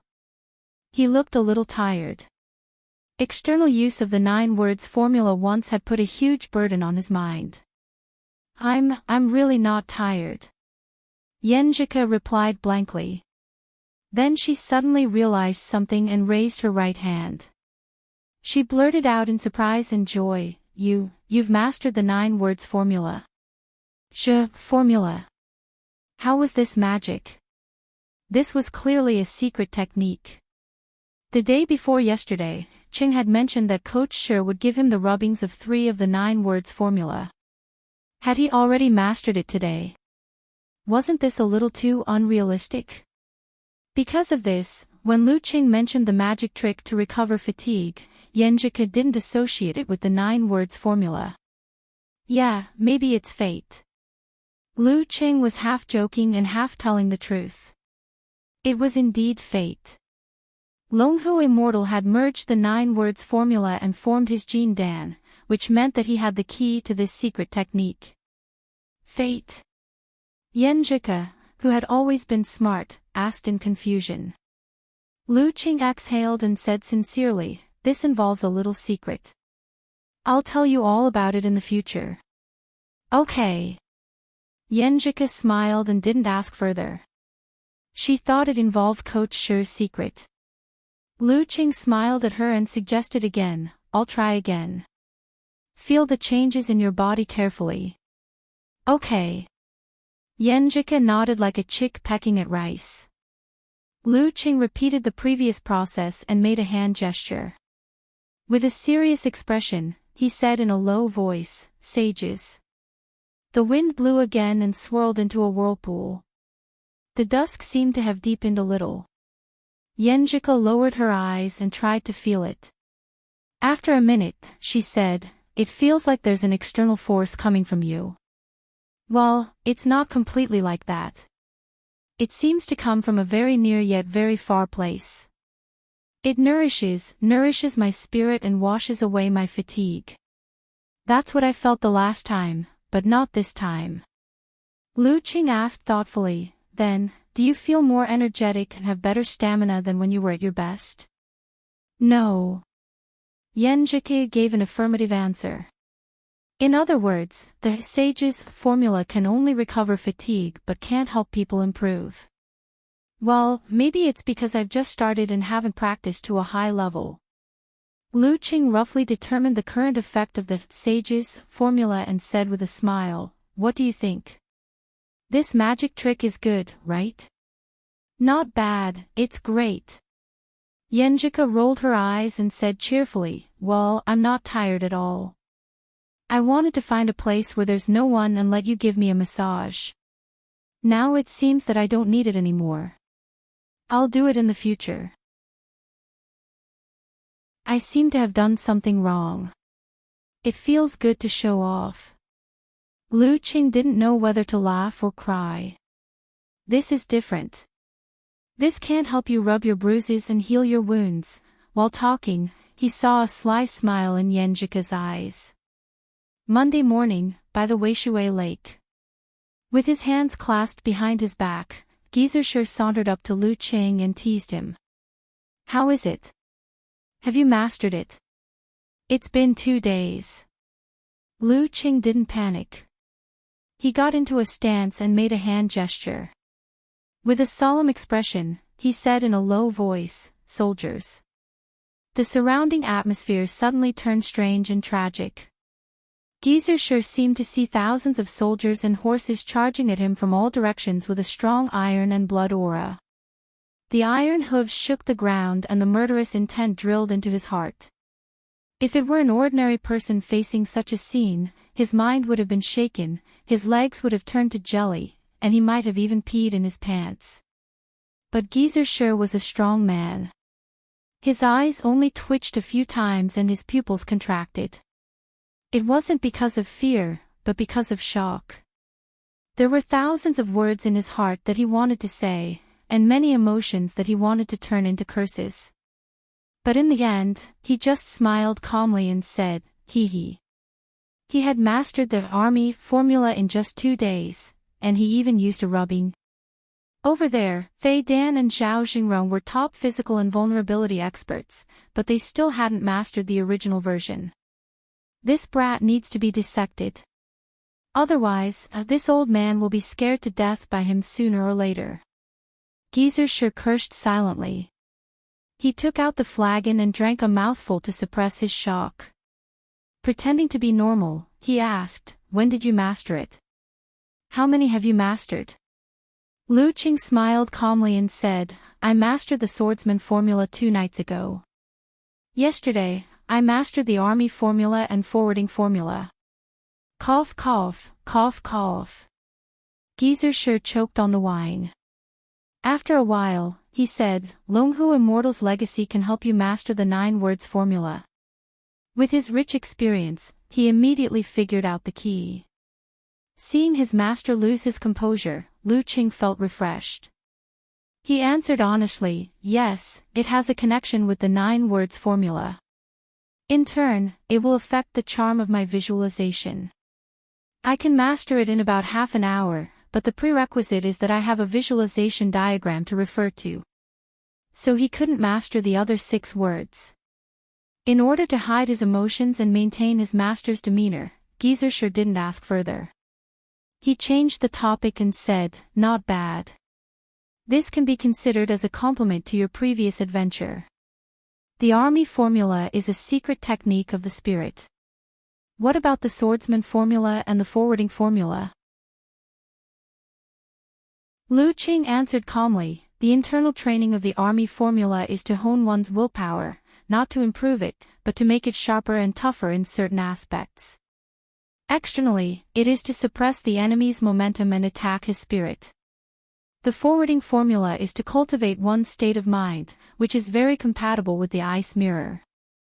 Externally, it is not only used to attack others, but also to affect oneself. It is to subdue negative emotions such as fear, panic, and anger." Hearing his disciple's words, Geezer was speechless. In the end, he nodded and said, "Very good. I'll also practice the 3 words formula later. Let's see how long it takes to master it." On Sunday, December 8th, the Songqing University Martial Arts Club, with Li Mao, Kai Zhongming, and Lu as the main force, defeated the Martial Arts Club of Yunxia University School of Geology without a single drop of blood. As the champion, the Martial Arts Club successfully advanced into the top 8. According to the rule of the first versus the second place of another group, the Martial Arts Club avoided Shanbei, Sanjiang, and Haiyuan. It was already dark when they returned to the new campus. When they parted, they high-fived each other as a celebration. But they weren't too excited because this was what they had expected before the district competition. Their goal was not to advance to the next round, but to enter the national finals. Their joy would be released at that time. After parting with Kai Zhongming and the others, Lu Qing, who was carrying a backpack, pulled Yanjika aside. "What's wrong?" Yanjika vaguely guessed what Qing wanted to say. Lu Qing gritted his teeth and said shamelessly, "Let's go sleep outside tonight." "Yes, after a period of training, my face has grown thicker. I can speak directly instead of just hinting." "Aw." Yanjika didn't expect Lu Qing to be so direct. For a moment, she was stunned and blushed. "How can you say this directly? How do you want me to answer?" Lu Qing then realized that he had missed the key point. He hurriedly added, "After 12 o'clock, it will be your birthday. I want to celebrate your 19th birthday with you. Don't worry, I'll get 2 rooms." At this moment, Dirty Tong's words inexplicably flashed in Yanjika's mind. "They will get 2 rooms first and then shamelessly stay with the girls." Yanjika lowered her eyes and blushed. Under Lu Cheng's expectant gaze, Yanjika bit her lip and turned her head to the side. She answered softly, okay. Just as she agreed, she felt strangely guilty and added, "I believe you." "Good." Lu Qing couldn't hide his joy. At this moment, Yanjika's phone rang. She took it out and found that it was her mother, Ji Mingyu, Empress Dowager. She first reminded Lu Qing and then chose to answer. "Hello, Ku, are you back at school?" Ji Mingyu asked with a smile. "Yes, Mom. Are you going to wish me a happy birthday in advance?" You haven't even given me a present. Yenjike said coquettishly. Lu Qing stood aside quietly, outlining the evening date scene and the steps of giving a present. With his hearing, it wasn't difficult for him to hear the voice on the phone. Ji Mingyu smiled. I've already prepared it. Your dad happens to be free these 2 days. We've already arrived in Songqing and will celebrate your birthday directly. What do you think? Are you surprised? Yenjike slightly opened her mouth and looked at the dumbfounded Lu Qing. She replied blankly, surprise, happiness.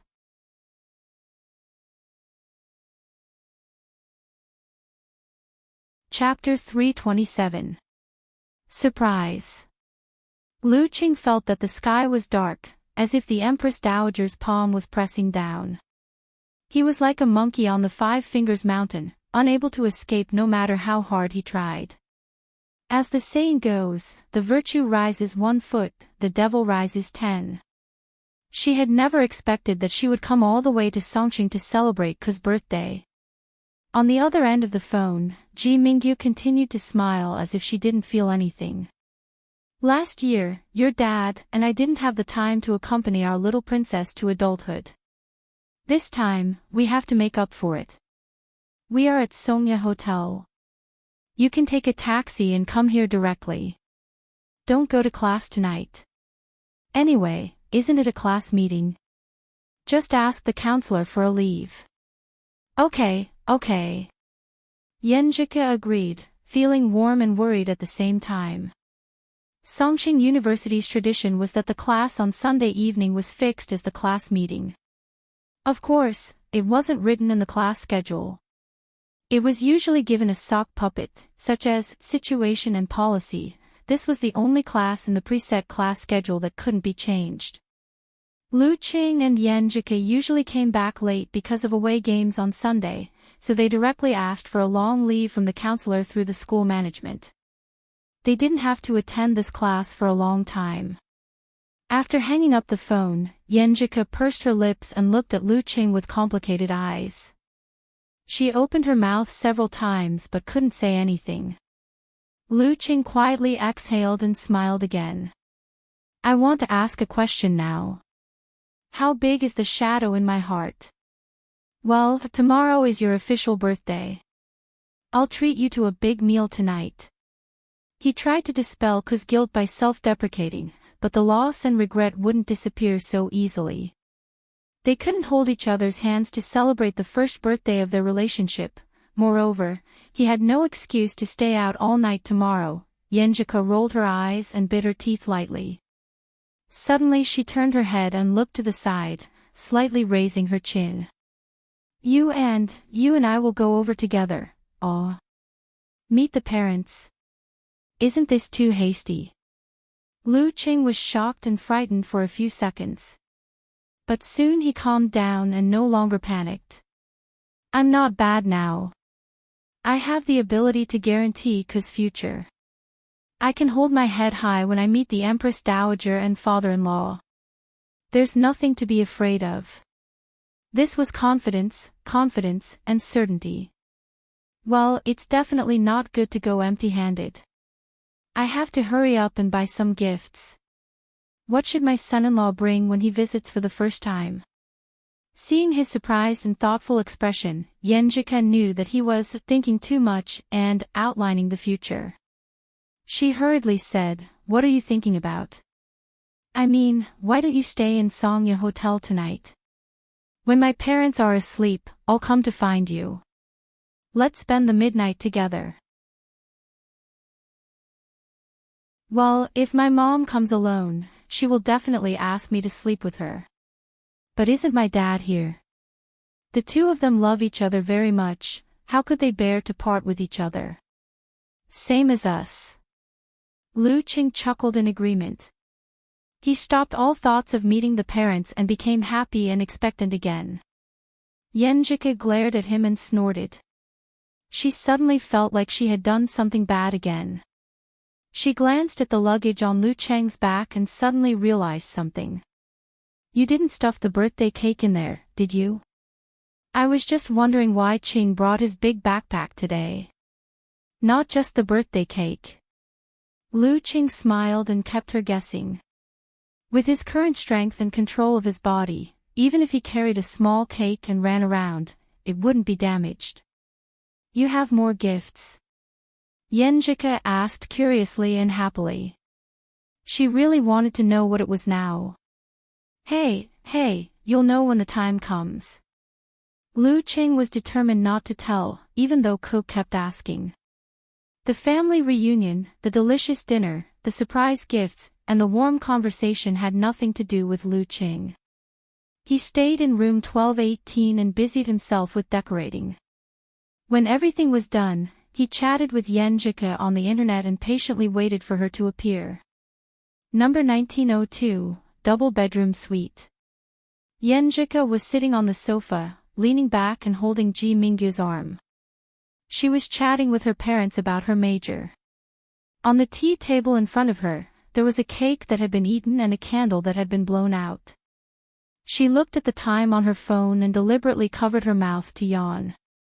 I have to get up early tomorrow and go back to school for special training. Oh, it's late. Wash up and go to bed. Yan Kai looked at his watch and automatically understood what his daughter meant. Okay. Yenjika nodded and asked a little guiltily, Dad, Mom, when are you leaving? I'll send you off. Our flight is tomorrow morning. There's no need for us to send each other off. Go back to school. Yan Kai held Ji Mingyu's hand and answered generously and gracefully. Okay, love you. Yenjika smiled and acted cute in a slightly excited mood. Watching her enter the bathroom and hearing the sound of water, Yan Kai said thoughtfully, "Ku seems to be thinking about something else and is absent-minded sometimes. Is it the first time she asked for leave and skipped school for this reason?" Ji Mingyu looked at him in amusement. She didn't know whether to praise him for having a sharp eye or ridicule him for being slow in thinking. She exhaled and leisurely said, "Girls at this age will inevitably have all kinds of thoughts." She hinted to her husband. Yan Kai nodded slightly and suddenly sighed with emotion. Ku has grown up unknowingly. She's a big girl now. I always feel that she was just a little girl yesterday. In the future is not far away. 20 years of life passed in the blink of an eye. At his age, it was inevitable that he would have such sentiments. Yes, a big girl. Ji Mingyu sighed faintly. She turned off the light and rolled on the bed. Resisting the sleepiness brought by the physiological alarm clock, she chatted with Lu Qing about various topics and listened to the sounds in the living room. At 11 o'clock, she heard the sound of washing up. At 11:20, the door of the other bedroom closed. At 11:40, she waited patiently for a while. After changing her clothes and putting on her shoes, she carefully opened the door and walked out quietly and cautiously. She closed the door of her bedroom and put away the spare room card. She silently walked to the exit and turned the doorknob more attentively than when she was in the challenge tournament. She opened the door with a very faint sound. She walked out and closed the door behind her silently. She finally felt relieved. She took out her phone and sent a message to Lu Qing. "Sister is here. Get ready to welcome me." Her footsteps became light as she skipped into the elevator. Swiping her card, she went down to the 12th floor and found room 18. She stopped at the door and felt inexplicably nervous. She took a breath and gently knocked twice. Creak. The door immediately opened as if magic was cast. She subconsciously looked in and saw that there was no light inside. It was dark. But in the darkness, there were bright stars, as if the night sky of the plateau was reflected here, vast and dreamy. The stars slowly rotated, forming a variety of beautiful constellations. On the bed directly below Sagittarius, there was a small cake surrounded by 19 candles. The warm light of the candles flickered, illuminating the red characters on the white cream, "For my fairy's 19th birthday." So beautiful. Yenjika sighed silently and walked in. Her eyes were faintly shining as she remembered what she saw in front of her. At this time, she heard a familiar male voice. Happy birthday to you, happy birthday to you. Lu Qing closed the door and walked behind Yenjika, humming a song. He took out a silver collarbone necklace from his pocket. It was simple and elegant, with a round and shining pearl hanging from it. I'll put it on for you, he whispered in her ear. Okay. Yenjika stood there quietly and looked at everything in front of her. She sounded a little drunk. Lu Qing put the necklace in front of her and fastened it with his nimble fingers. The length of the necklace was just right. The pearl pendant hung in the middle of Yenjika's two beautiful and delicate collarbones, like a drop of water in those attractive hollows. Is it beautiful? Lu Qing kissed her neck on the side. These were all gifts that he had picked out from Ku's preferences and from her conversations and sharing of her own initiative. Yes. Yenjika responded in a low voice. There were a lot of emotions in her heart and a lot of words she wanted to say. But when they reached her mouth, they became inexplicable things. Why are you lighting candles on the bed? Be careful not to burn them. She only felt that her eyes were a little wet and her face was a little hot.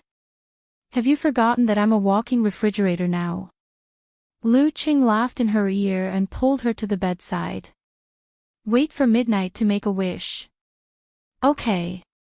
Yenjika answered for the third time tonight.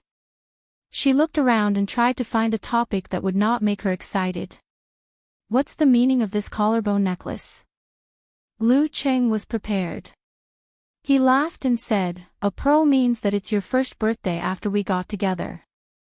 It also means that I'm giving you the championship I won this year. Humph, a pearl necklace for my first birthday and 2 pearls for my second birthday. And a pearl necklace in the future. Yenjika was a little flustered because of being moved and happy. She was afraid that she would cry, so she subconsciously argued with him. Good idea. Lu Qing smiled and gave her a thumbs up. Yenjika stroked the pendant and looked around. She said, I'm sorry. You also prepared a prop? Yeah, the starry sky projector. I was so stupid at that time. I bought one that cost a few hundred yuan, but it turned out to be just like a slideshow in a lecture. It could only fool kids. So I quickly bought this one. It's more expensive, but the effect is indeed different. Lu Qing shared this matter happily. When did you stop being stupid? Yenjika raised her chin and her eyebrows and eyes were full of joy. Soon, it was midnight. Lu Qing looked at the girl who looked even more beautiful under the dim candlelight and said softly, My dear, happy birthday. Make a wish now. Okay. Yenjika knelt beside the cake and closed her eyes. After a while, she opened her eyes, leaned over and blew out the candles. Only the faint light of the starry sky was left in the room. What did you wish for? Lu Qing asked with a smile. Yenjika chuckled and said, 3 wishes. The first is that the person I love is healthy and everything goes well. The second is that I don't fall behind in martial arts and learning. The third, I won't tell you. It won't come true if I tell you. Okay. Tell me when it comes true. Lu Qing picked up the table knife and cut the cake. He took a piece and took a bite. Later, they unconsciously kissed each other. At first, it was warm, but gradually it became more and more passionate. When Yenjika leaned back and her lips were tender and tender, Lu Qing said in a low voice, Don't wake up Empress Dowager and the others. I'll wake you up tomorrow morning before morning exercise. I promise I won't do anything you don't want to do. Yenjika felt like she was in a dream since she came in. She had been dizzy and standing on clouds. Looking at her boyfriend's longing eyes, her heart softened and she said, Okay, I believe you." Before she finished, she was embraced by Lu Qing again. Their lips and tongues tangled, and they fiercely demanded. Her clothes and shoes fell to the ground. Lu Qing grabbed the edge of the remaining half of the cake and threw it to the round table. It landed steadily on the table. Under the witness of the vast starry sky, he kissed the girl from head to toe. Yenjika, who had never tasted such surging lust, bit her lower lip tightly to prevent her soft moans from leaking out. Her hands clutched the bed sheet tightly and loosely. Lu Qing, who had endured for more than half a semester, was a little impulsive. He tried to go further, but Yenjika didn't forget her bottom line. She stopped him and made her attitude clear. Lu Qing respected her wishes and kept his promise. He stopped in time and went into the bathroom. When he came out, the girl had put on her underwear and covered herself with the quilt. She was lying on her side with her face still flushed. She muttered, "You didn't follow the steps." "What steps?" Lu Qing was confused. "Isn't this a normal step?" Yenjika's face was a little red. She chuckled and didn't answer. Humph, Qing didn't follow the script. He didn't do what Dirty Tong said. He didn't say anything. He just started directly. When Yenjika finished bathing again, she lay back down and snuggled into Lu Qing's arms. She trusted him completely. Lu Qing hugged her, lowered his head and gave her a deep kiss. It was neither hot nor fierce, but warm and gentle. Their lips and tongues parted. They looked at each other and smiled. Almost at the same time, they said softly, "Good night." This was no longer a "good night" on QQ. This was a real and beautiful kiss. At 5:30 the next day, when Lu Qing got up and did his morning exercise, he experienced the meaningful feeling of every morning after marriage. He ran out of the hotel full of motivation. Yenjika stayed in bed for a while. After tidying up, she quietly went back to the 19th floor and opened the door to the suite. When she was about to sneak into her bedroom, she suddenly saw a figure sitting on the sofa. The Empress Dowager was wearing a nightgown and elegantly crossing her legs. Yenjika's vision went dark. She blurted out, "Mom, Lu also lives here." Although Ji Mingyu was asking, her tone was very firm. "Yes, we didn't do anything." Yenjika answered first with a guilty conscience. Ji Mingyu stared into her eyes for a while and sighed with relief. "My son has grown up, so I can't help him." She patted the seat beside her and said softly, "Come on, Mom wants to talk to you." Lu Qing was refreshed and soon welcomed the quarterfinals. Because the opponent was not strong, Songqing University Martial Arts Club still adopted rotation. The combination of Sun Jian, Yenjika, and Lin Ke defeated Yeyang University. On Saturday, December 14th, they were the first to enter the quarterfinals. After Sunday afternoon, the quarterfinals were all decided. The organizing committee announced the first round of matches. Sanjiang College vs. Haiyuan College. Shanbei University vs. Songqing University. The wind was blowing before the storm. Shanbei. Li Mao in the office of the Martial Arts Club blurted out when he saw the match list.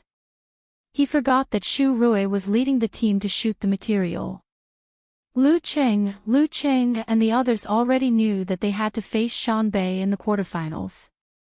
However, they did not expect that the first match would be against the national champion of the last 2 years. Shouldn't it be the same as in the game? According to the order from the weakest to the strongest, they should face Haiyuan first, then Sanjiang, and then challenge the big boss after they have accumulated momentum. Why did they have to face the big devil at the beginning? Lu Qing and Yenjika looked at each other and then at Lin Quebec.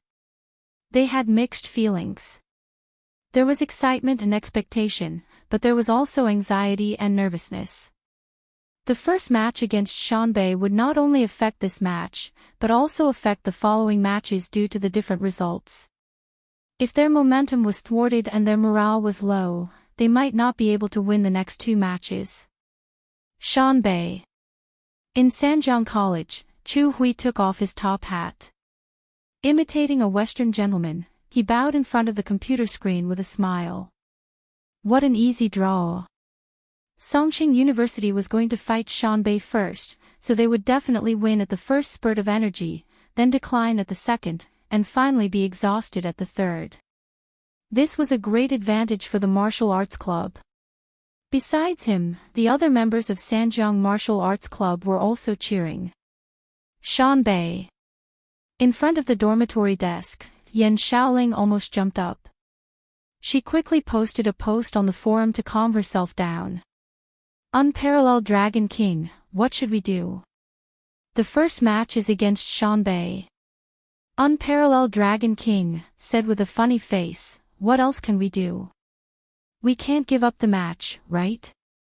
Phew, this is going to be a wonderful match. It's as if I'm seeing a storm of blood and shadows of swords. The fake driver, Okamoto's fan, said in a literary tone. At the end, he added, if Songqing University wins, I'll share all my treasures. At least detention. Replied Bull Demon King to the fake driver. Brahman, on the other hand, was screaming, I want to watch the competition live. Ah! Little Nightfall, you have to help me look at that. Can I ask, what should I bring to cheer for the away match? A banner. A big picture. Yan Xiaoling's fear faded away. She gradually became excited, mixed with worry and excitement. You don't need to bring anything. Remember, watch yourself, don't get beaten. Teased Unparalleled Dragon King. While Lu Cheng's fan forum was in full swing, the 2 lines of the match table also became a hot topic on Weibo. It was not strange that the match between the famous Heavenly Sons would attract a lot of attention. It could even be said that after the famous commentator He Xiaowei rated the 4 Heavenly Sons in his mind, many people had been waiting for this match. The verified account, National University Martial Arts Competitions, took the initiative to post a preview of the match with a detailed long Weibo with short and eye-catching words. The most eye-catching match in each division, the Heavenly Sons duel in advance. Will Ping Liyun, who has been famous for a long time, have the last laugh, or will Lu Cheng and Lin Ke, who are still young and inexperienced? On December 21st, 3 p.m., we will meet at the Flying Bird Stadium of Shanbei University. The following is the latest introduction of the main players and the main substitutes of both sides. Ping Liyun, rumor has it that he has the combat strength of professional 6th pin during the summer vacation. After more than 4 months of hard training, based on his improvement speed, his consistent performance, and the fact that he did not contribute much in the previous division matches, his current strength is definitely worth looking forward to. Is he a strong professional 6th pin, a top professional 6th pin, or has he crossed the threshold of inhuman? Su Wanyan's Corvine mouth has improved again, but he seems to be addicted to his supernatural ability and his martial arts strength has not improved. He is still at the top of the professional 9th pin and has not crossed the threshold of being reborn. This time, his opponent Lu Qing seems to be able to restrain his supernatural ability, which is not good news for him. Let's wait and see. Will his Corvine mouth be better, or will it be so fierce that he has no friends? Fang Zhirong, who first went to the martial arts school and entered Haiyuan, was trained, but later chose to enter Shanbei University. He and Lin Ke were in the same batch, and at that time, he was more famous than Lin Quebec. He entered the Dan stage at the same time and succeeded in the middle of August. As we all know, in a period of time after breaking through a big stage, due to different levels of contact and different martial arts methods, a martial artist will have a period of rapid progress. So, after 4 months, how much has Fang Zhirong grown? In addition, when he was in Haiyuan Martial Arts School, Fang Zhirong majored in the martial arts derived from the dark sect and minored in diseases and magnetism. He was arrogant and independent, so he was nicknamed Bad Boy. However, after entering Shanbei University, with Peng Liyun keeping him under control, he has become much more obedient. Mao Qingjun, who is in the same batch as Peng Liyun, is a substitute, and has become a top professional 9th pin fighter in the martial arts club. Bernhard, who is a freshman and an international student from Northern Europe, has a supernatural ability and is good at creating air explosions.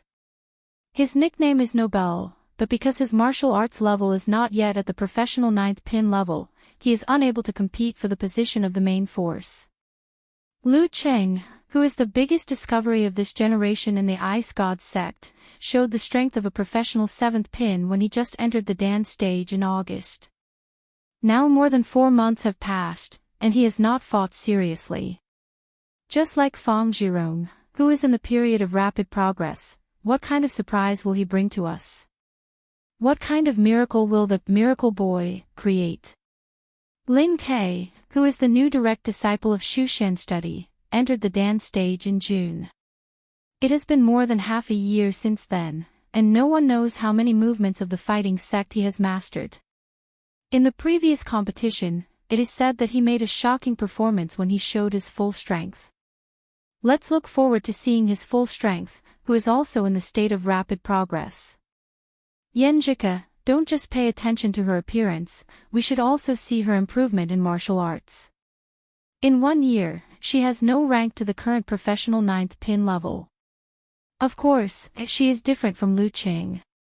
She did not have a rank not because she did not practice martial arts, but because she did not participate in the ranking event. It is said that she is at the level of amateur 6th pin or 7th pin. However, it is amazing that she can reach the level of professional 9th pin in 1 year. Li Mao, who has improved from an ordinary amateur 3rd pin level to a professional 9th pin level in 1 year, is someone who can be imitated by ordinary people. Kai Zhongming, who is said to have reached the top amateur 1st pin level in only half a year.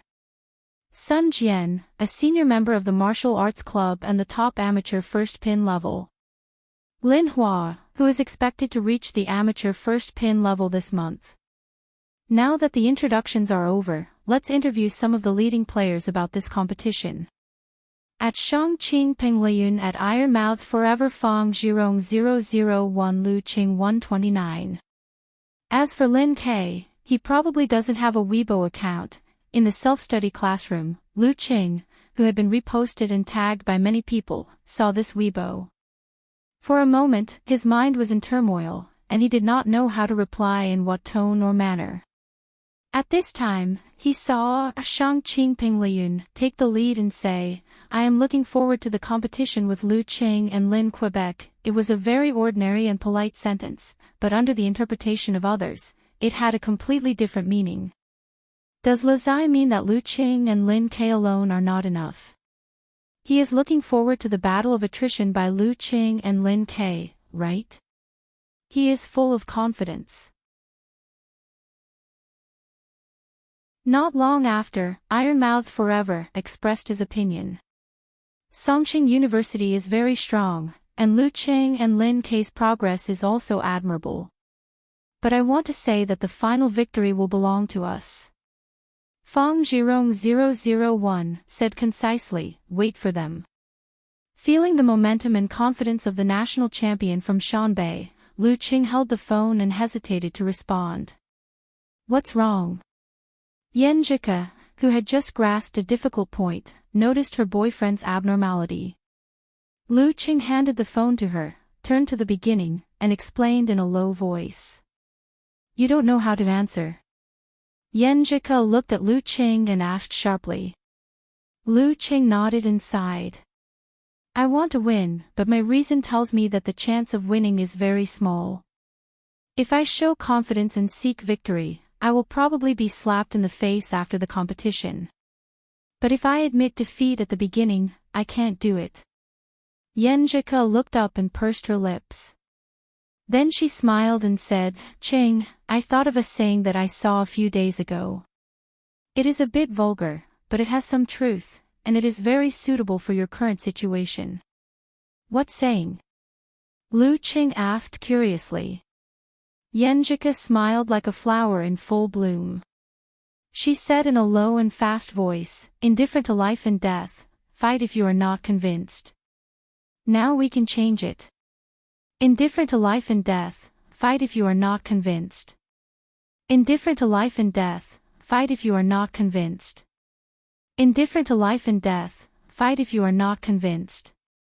Lu Qing repeated it in his heart. Slowly, he felt his blood boiling. He already knew how to reply. He considered his tone and did not use such direct words to post on Weibo. After all, he had to be polite in front of so many people. His fingers quickly typed, and Lu Qing read it one more time before he sent it. As a martial artist, you can lose, but you can't admit defeat. Since you don't admit defeat, fight. Then fight.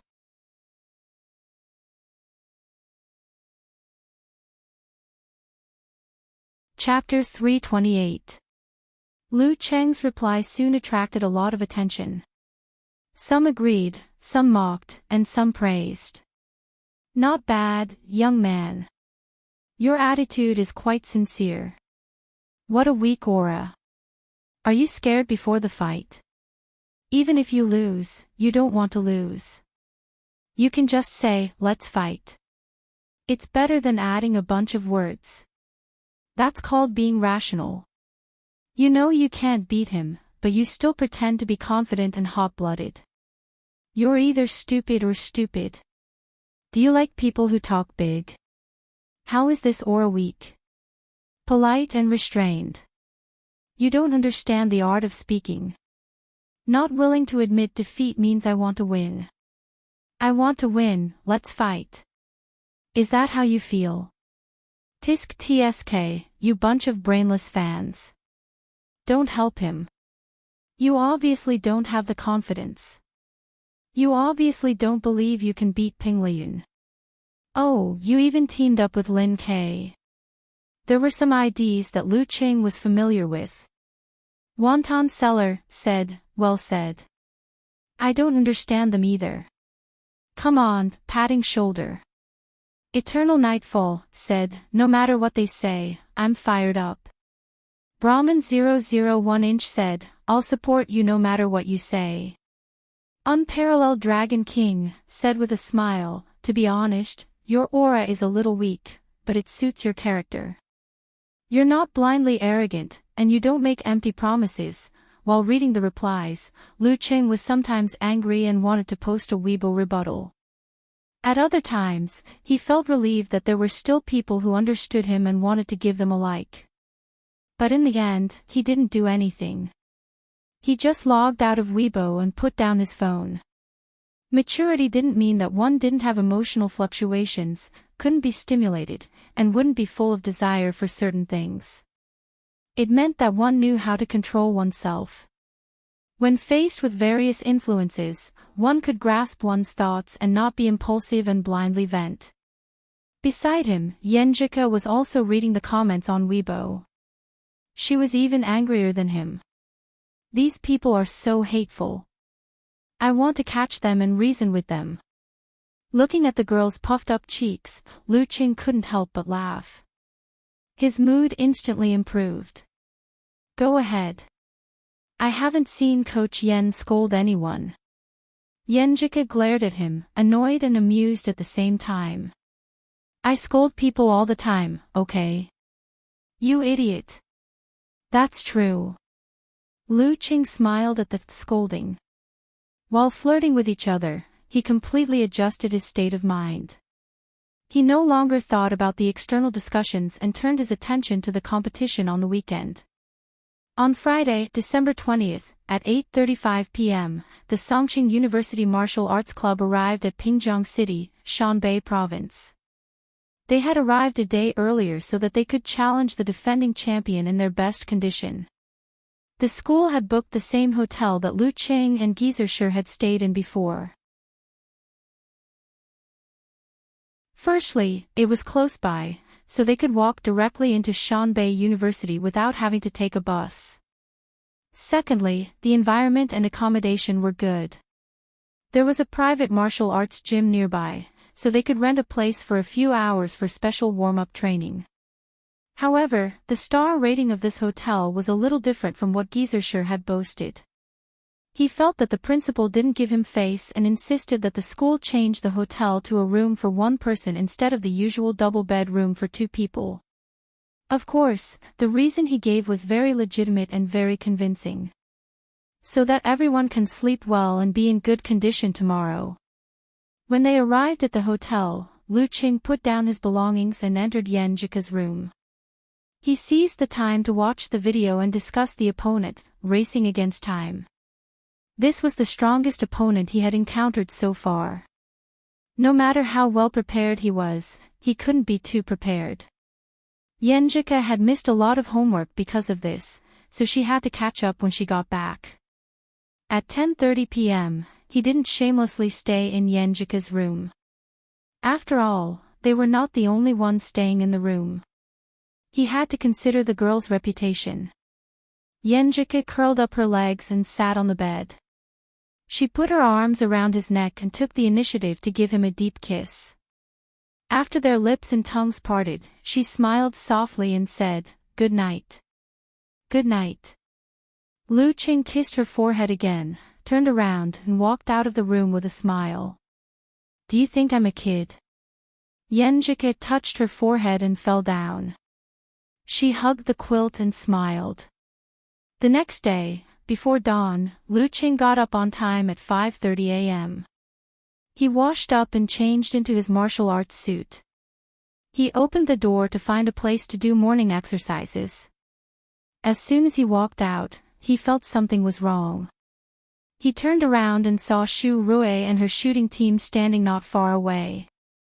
"Morning." Shu Rui covered her mouth and yawned. Her eyes were still a little misty because she didn't want to leave the warm bed. Lu Qing was surprised and asked, "Reporter Shu, so early?" The other members of the martial arts club were still sleeping. It was not because they were lazy or not hardworking enough, but because they had special training every day and didn't have Lu Qing's abnormal physical strength. They had to sleep like this. Besides, they had a fixed schedule. A sudden change on the day of the competition would affect their condition. Shu Rui was wearing a very fashionable light black coat.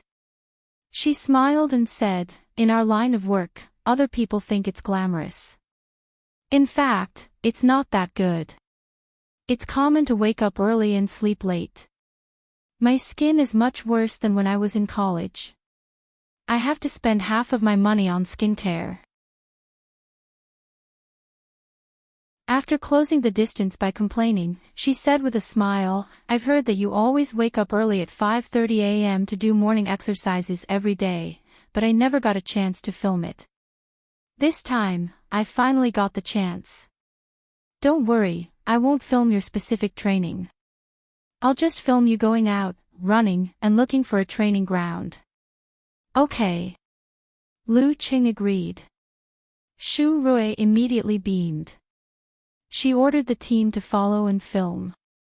In the end, she asked, "Does Lin Ke also do morning exercises?" "Yes." Lu Qing answered without hesitation. This was what Ke had told him.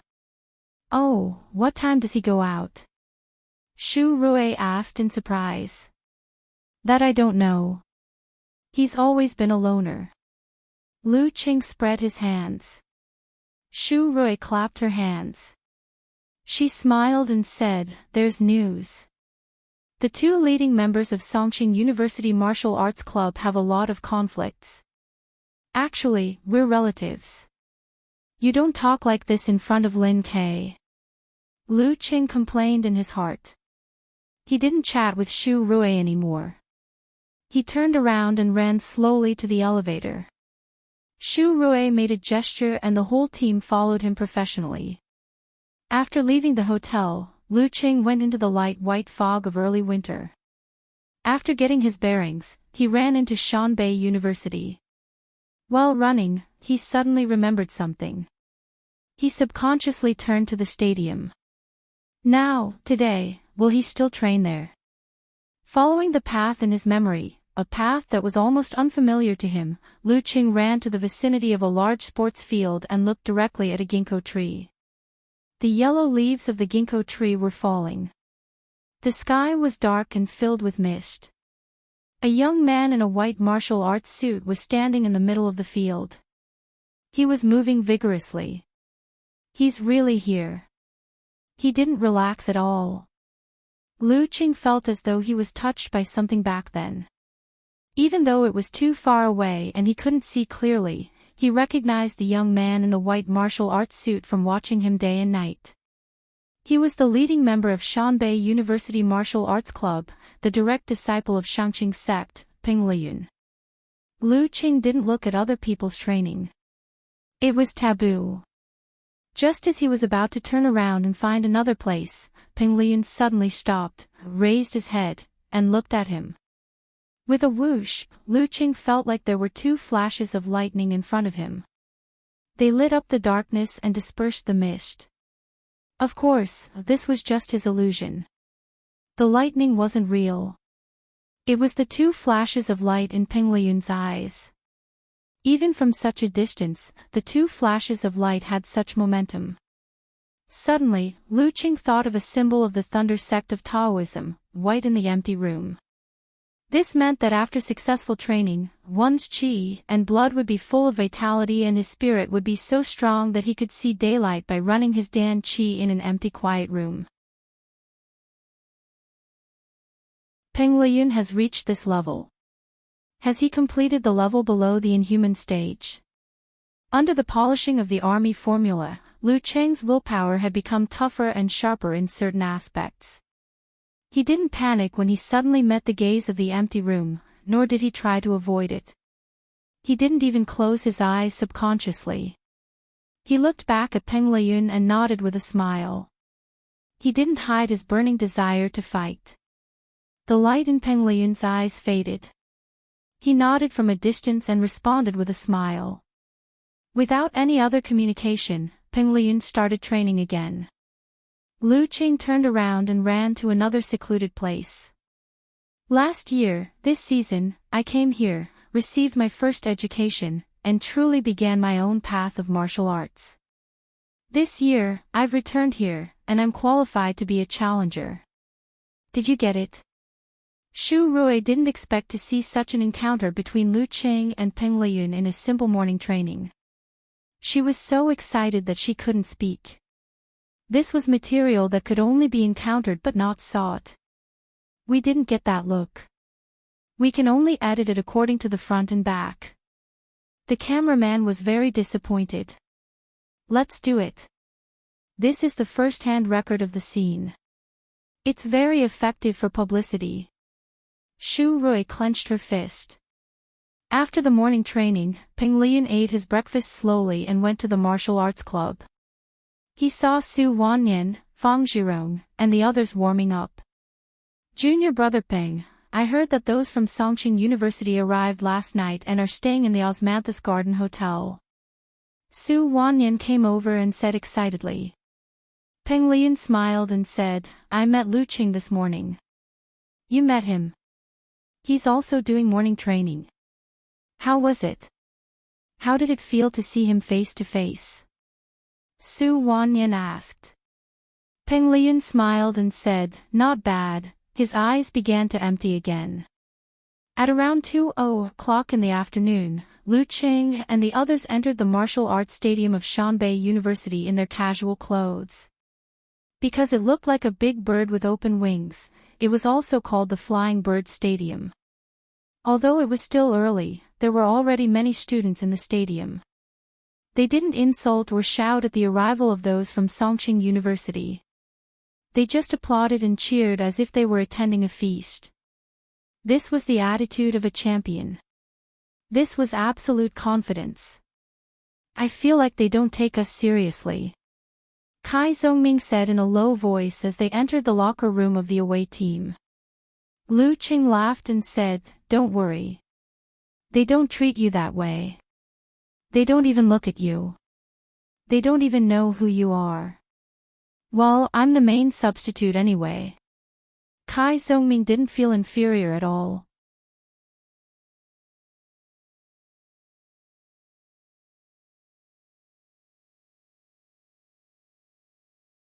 Chapter 329.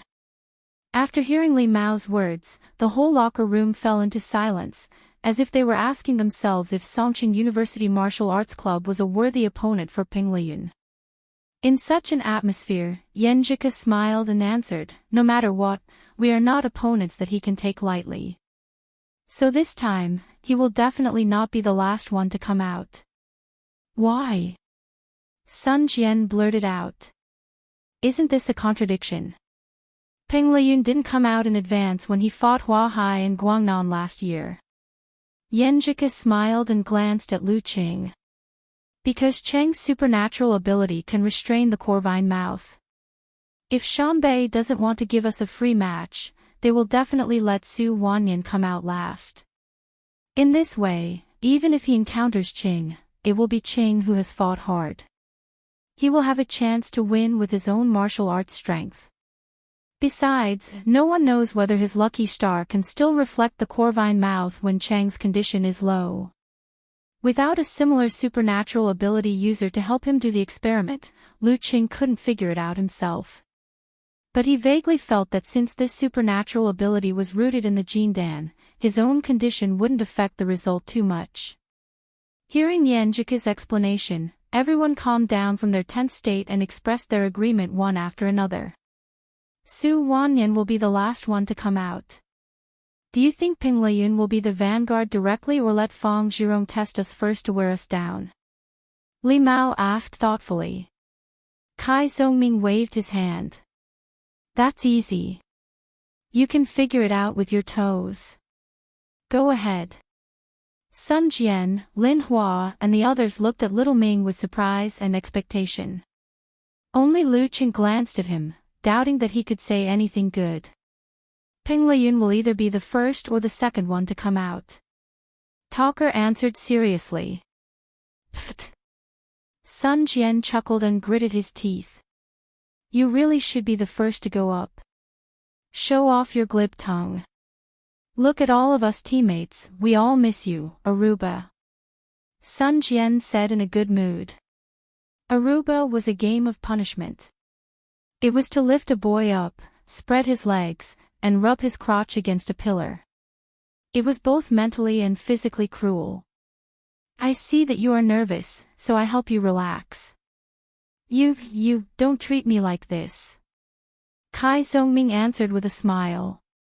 When he saw Lu Qing, Sun Jian, and Li Mao looking at him with malicious eyes, he stuttered and quickly returned to the topic. "In fact, what I want to say is that whether Ping Liyun is the first or the second, it won't have much effect on our order. Since Su Wanyan is the last one, we will definitely be the same as Lin Ke and Lu Qing. After all, if we defeat Fang Zhirong and Ping Liyun, it's definitely better for Qing to deal with Su Wanyan than for Lin Ke to deal with him. As for the other contestant, like Su Wanyan, he would definitely be placed at the end of the match to avoid giving the other contestant a free match." "That makes sense." Sun Jian pondered for a moment and nodded. "Then it's not you, Aruba." Beside them, Kizi watched and listened attentively, using her eyes and ears to record the details of the interactions between her senior brothers and sisters.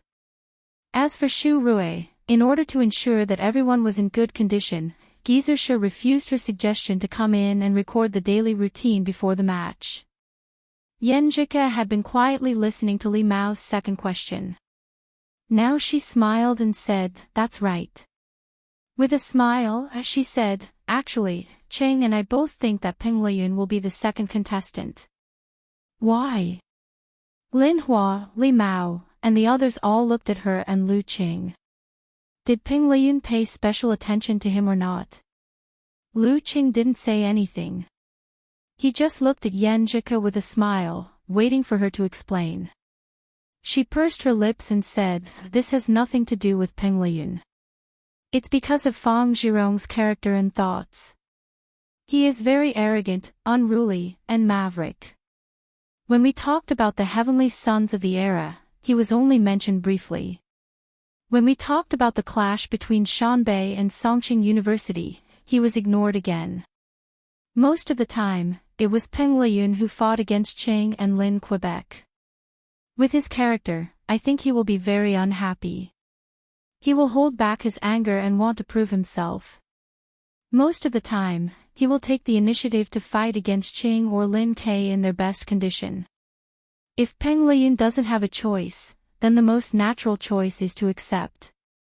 With Peng Liyun's strength and self-confidence, he will definitely accept. Lin Hua clapped her hands lightly, as if she had suddenly understood. After hearing what you said, I think Shan Bei will most likely fight in the order of Fang Zhirong, Peng Liyun, and Su Wanyan. Sun Jian shook his finger to show his agreement. Yan Zhika looked around and saw Lu Chang's encouraging eyes. She took a deep breath and continued, for us, there are only two options. For Shan Bei, each has its own advantages and disadvantages. If Lin K is the vanguard, it will be a big burden to defeat Fang Zhirong, and it will be difficult to exhaust Peng Liyun. A professional sixth pin in the Dan stage has abnormal physical strength. In this case, Ching won't have much hope to defeat Peng Liyun, who is about 80% of his strength. But if he succeeds, he will have a psychological advantage against Su Wanyan. Even if he can't win, he will push Su Wanyan to his limit and give us a chance to hold the line. Su Wanyan, who was close to his limit, was not strong enough to turn the situation around if he faced a professional ninth pin or a professional ninth pin fighter in perfect condition. The simplest example was whether he still had the ability to find a chance to speak. The legend of Lu Chang's unlimited physical strength had been broken. It was foreseeable that Su Wanyan would not be shaken by this. Everyone listened thoughtfully. They watched Yan Zhika solemnly analyze the second option. If Lu Chang is the vanguard, he can take advantage of his physical strength. After defeating Fang Zhirong, he can let Peng Liyun fight fiercely and leave Lin K with enough hope. This is better than the first option. But a starving camel is still bigger than a horse. After defeating Peng Liyun, Lin K is likely to be defeated quickly by Corvine Beak. And Su Wanyan, who is in good condition, should have no problem defeating any of us. Speaking of this, she looked at Geezer Shi, who had been silent all this time, and said, Coach Shi, which option is up to you in the end? Geezer Shi coughed twice and laughed. Let's pick the last one first. Li Mao, you go. Yes, Coach Shi. Li Mao answered in surprise. Yan Zhika, on the other hand, was a little gloomy. Because it was the hateful period again. After her physical fitness had reached the level of a professional ninth pin, her menstrual cycle had become very regular. It was less early or late, and it was the same this time. Tomorrow was the official date. She had originally thought that she could fight today, but in the afternoon, perhaps due to the pressure of facing the defending champion, she felt like her period was coming. If it was just a strong opponent, she felt that she could fight in such a condition. But the opponent was Shan Bei, a terrible enemy that she had to squeeze every chance to win. Considering that her condition was deteriorating, she rationally chose to give up and give the opportunity to Li Mao, who was in good condition and had made great progress. She hoped that senior brother Li Mao would not be nervous at the end. While she was in emotional turmoil, she suddenly felt that her hand was held by Lu Qing quietly. They looked at each other and did not say anything.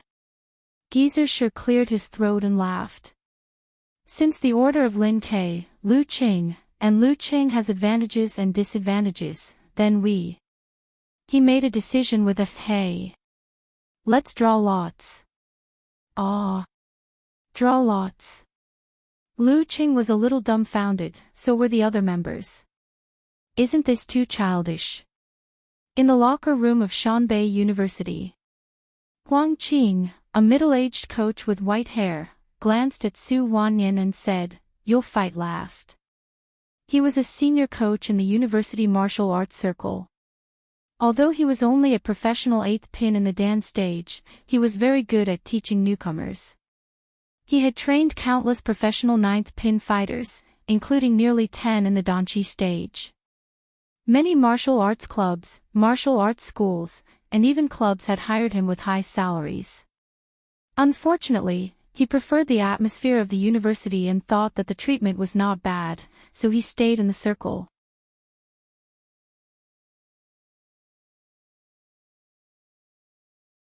When both sides were seated, the referee, a high-ranked Dan Stage, stepped into the arena. The broadcast began to announce the two sides of the first match. First round, Fong Zhirong. The announcer paused deliberately to let Fong Zhirong receive the cheers of the audience. Then he shouted in a normal tone, against Lin Ke. The focal battle was about to start.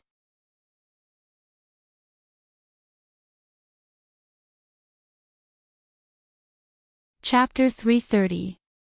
December 21st, 3:00 in the afternoon. The referee stood in the middle of the ring and shouted, first round between Shanbei University Martial Arts Club and Songqing University Martial Arts Club. Fong Zhirong vs. Lin Ke. As the voice echoed, Lin Ke and Fong Zhirong stood up at the same time, as if they had been waiting for a long time. Maybe it was out of habit, or maybe it was because he had been influenced for a long time, but Lin Ke didn't go directly to the ring. Instead, he bumped fists with his teammates from left to right and heard cheers after cheers. When it came to the coach, Geezer coughed. Unlike the young people, he only spat out two words, "Don't worry." "Don't worry." Lin Ke repeated silently. There seemed to be a flash of light in his deep eyes. He turned around and left his seat. Along the path to the defending champion, he walked step by step to the front of the stone steps. Around him, the deafening sound of trumpets rose and fell, one after another, welcoming Fong Zhirong to the ring. Fong Zhirong was a big boy of medium height with a delicate appearance. He looked shy, but his eyes were wild and stubborn. There seemed to be a proud and sharp soul hidden in his body. As soon as he stood on the right side of the referee, he stared sharply at Lin Ke, full of eagerness to fight. Lin Ke didn't show any weakness. He looked back calmly, as if there was a flame burning in the depths of his eyes.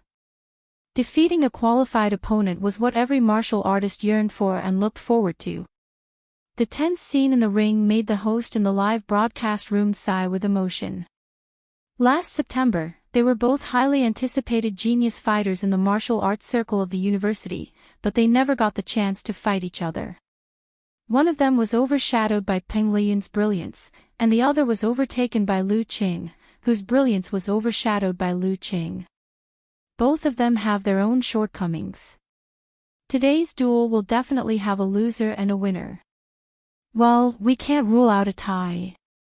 In short, the winner will get back the glory that belongs to him, and the loser will be dejected, suffer greater setbacks, and bear greater pressure. Senior Zhang, who do you think will win? It's hard to say.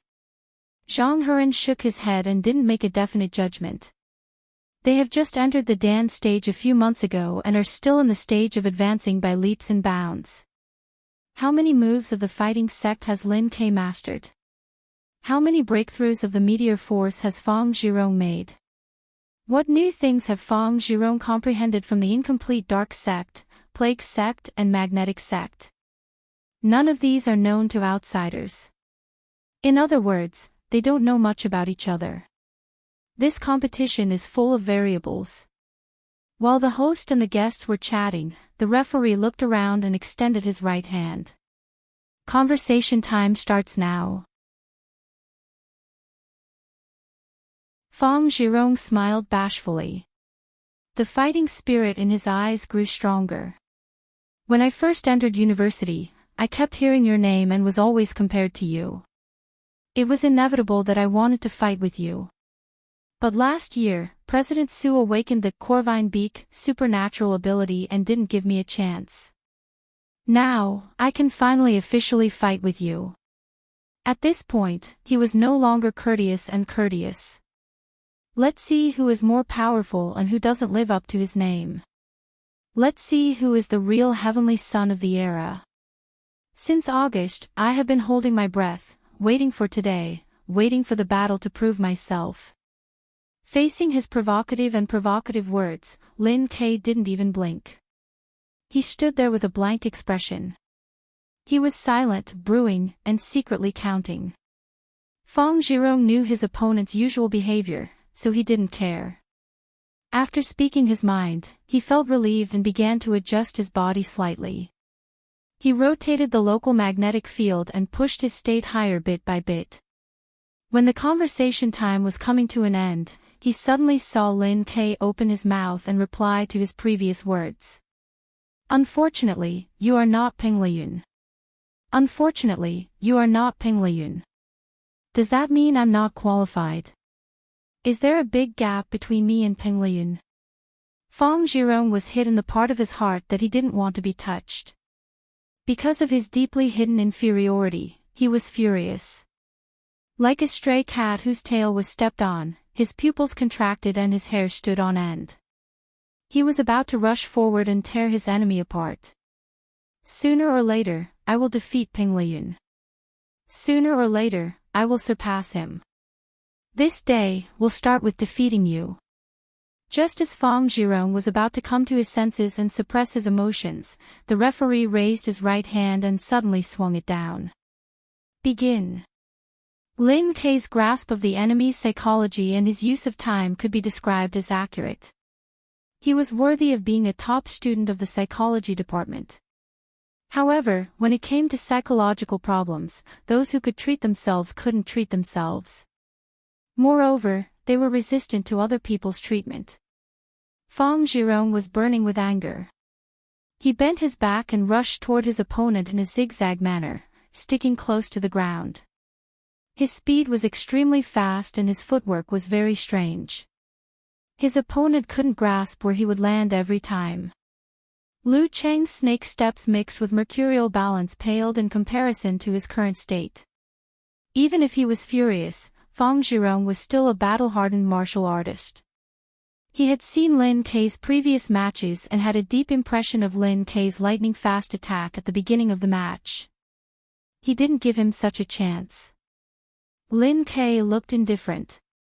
He didn't make the first move. His muscles and fascias operated and his feet moved toward Fang Zhirong, turning from passive to active. The sound of wind filled the arena. The two of them moved quickly and kept crossing each other. Each of them was looking for the best opportunity to attack. However, as soon as such an opportunity appeared, it was often covered by the opponent's footwork.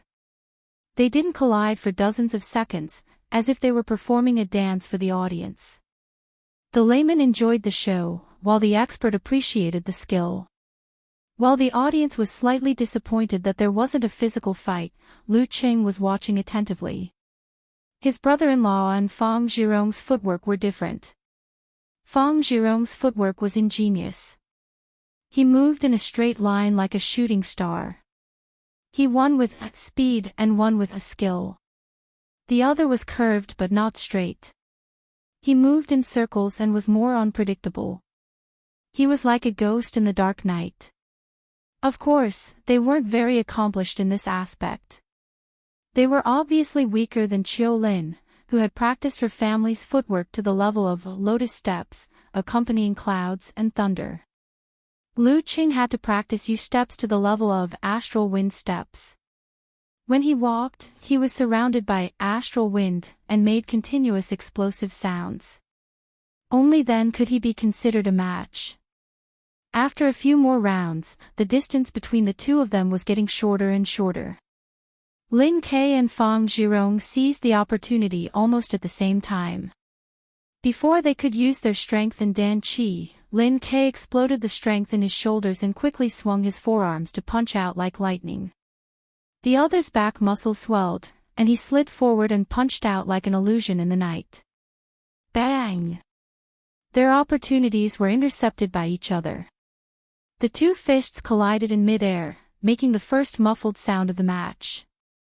Seeing the two fists freeze in mid-air, Fang Zhirong's elbow joint was dislocated in a strange position, causing his forearm to rise like a venomous snake. He leaped up close to Lin Ke's fist, his 5 fingers spread open, and quickly, accurately, and ruthlessly grabbed his opponent's arm. At this moment, Fang Zhirong's 5 fingers glowed with a faint dark light, as if they had turned into poisonous fangs.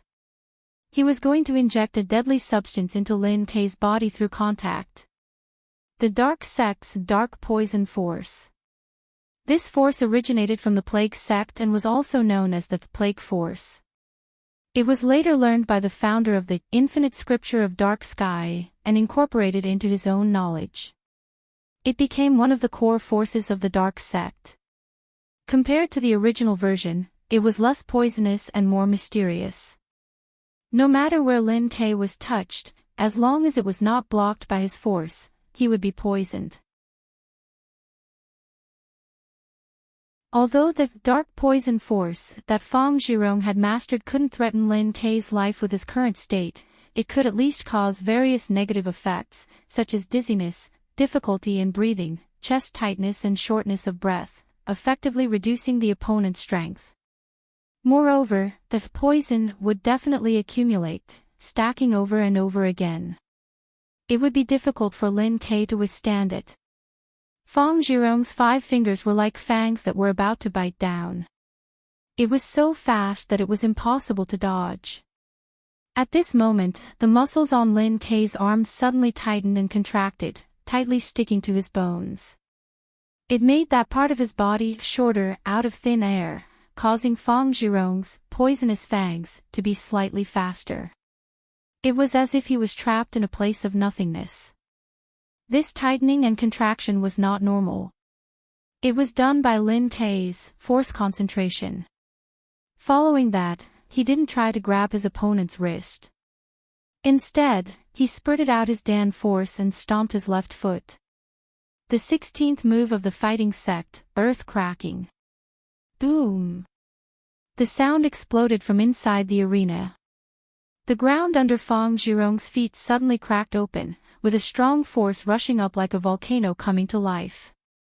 Compared to the previous move, Lin Kei's move had improved a lot.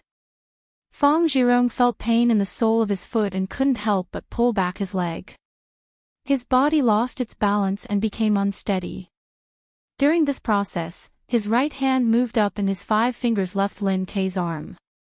He couldn't catch Lin Kei anymore, so he injected the poison force. Lin Kei's eyes flashed. He wanted to seize the opportunity to start a combo. In this situation, Fang Zhirong didn't follow the momentum of the swaying to avoid the follow-up attacks with his footwork. He also didn't use force concentration to circulate his qi and blood to stabilize his body and defend against the counterattack. Instead, he swayed his center of gravity, exerted strength in his shoulders, and swung his right hand backward, hitting Lin Kei's arm with the back of his palm. He did some visualization in his mind. The darkness on his fingertips faded quickly, and the edge of his palm was stained with a touch of green. Bam! Lin Kei, who was about to attack, couldn't dodge in time. The back of Lu Chang's hand brushed past his forearm. His vision suddenly turned black, he felt an indescribable pain. It was as if he had suffered a fracture, as if he had been hit in a vital part. It was just a brush, but it hurt so much. The 27th move of the plague sect, Scorpion Tail Needle. Fang Zhirong hadn't wasted the past few months. Not only had he mastered the force, but he had also mastered 2 unique moves. This move couldn't bring out the toxicity of the dark poison force, but it could cause more pain than normal, which would obviously affect the enemy.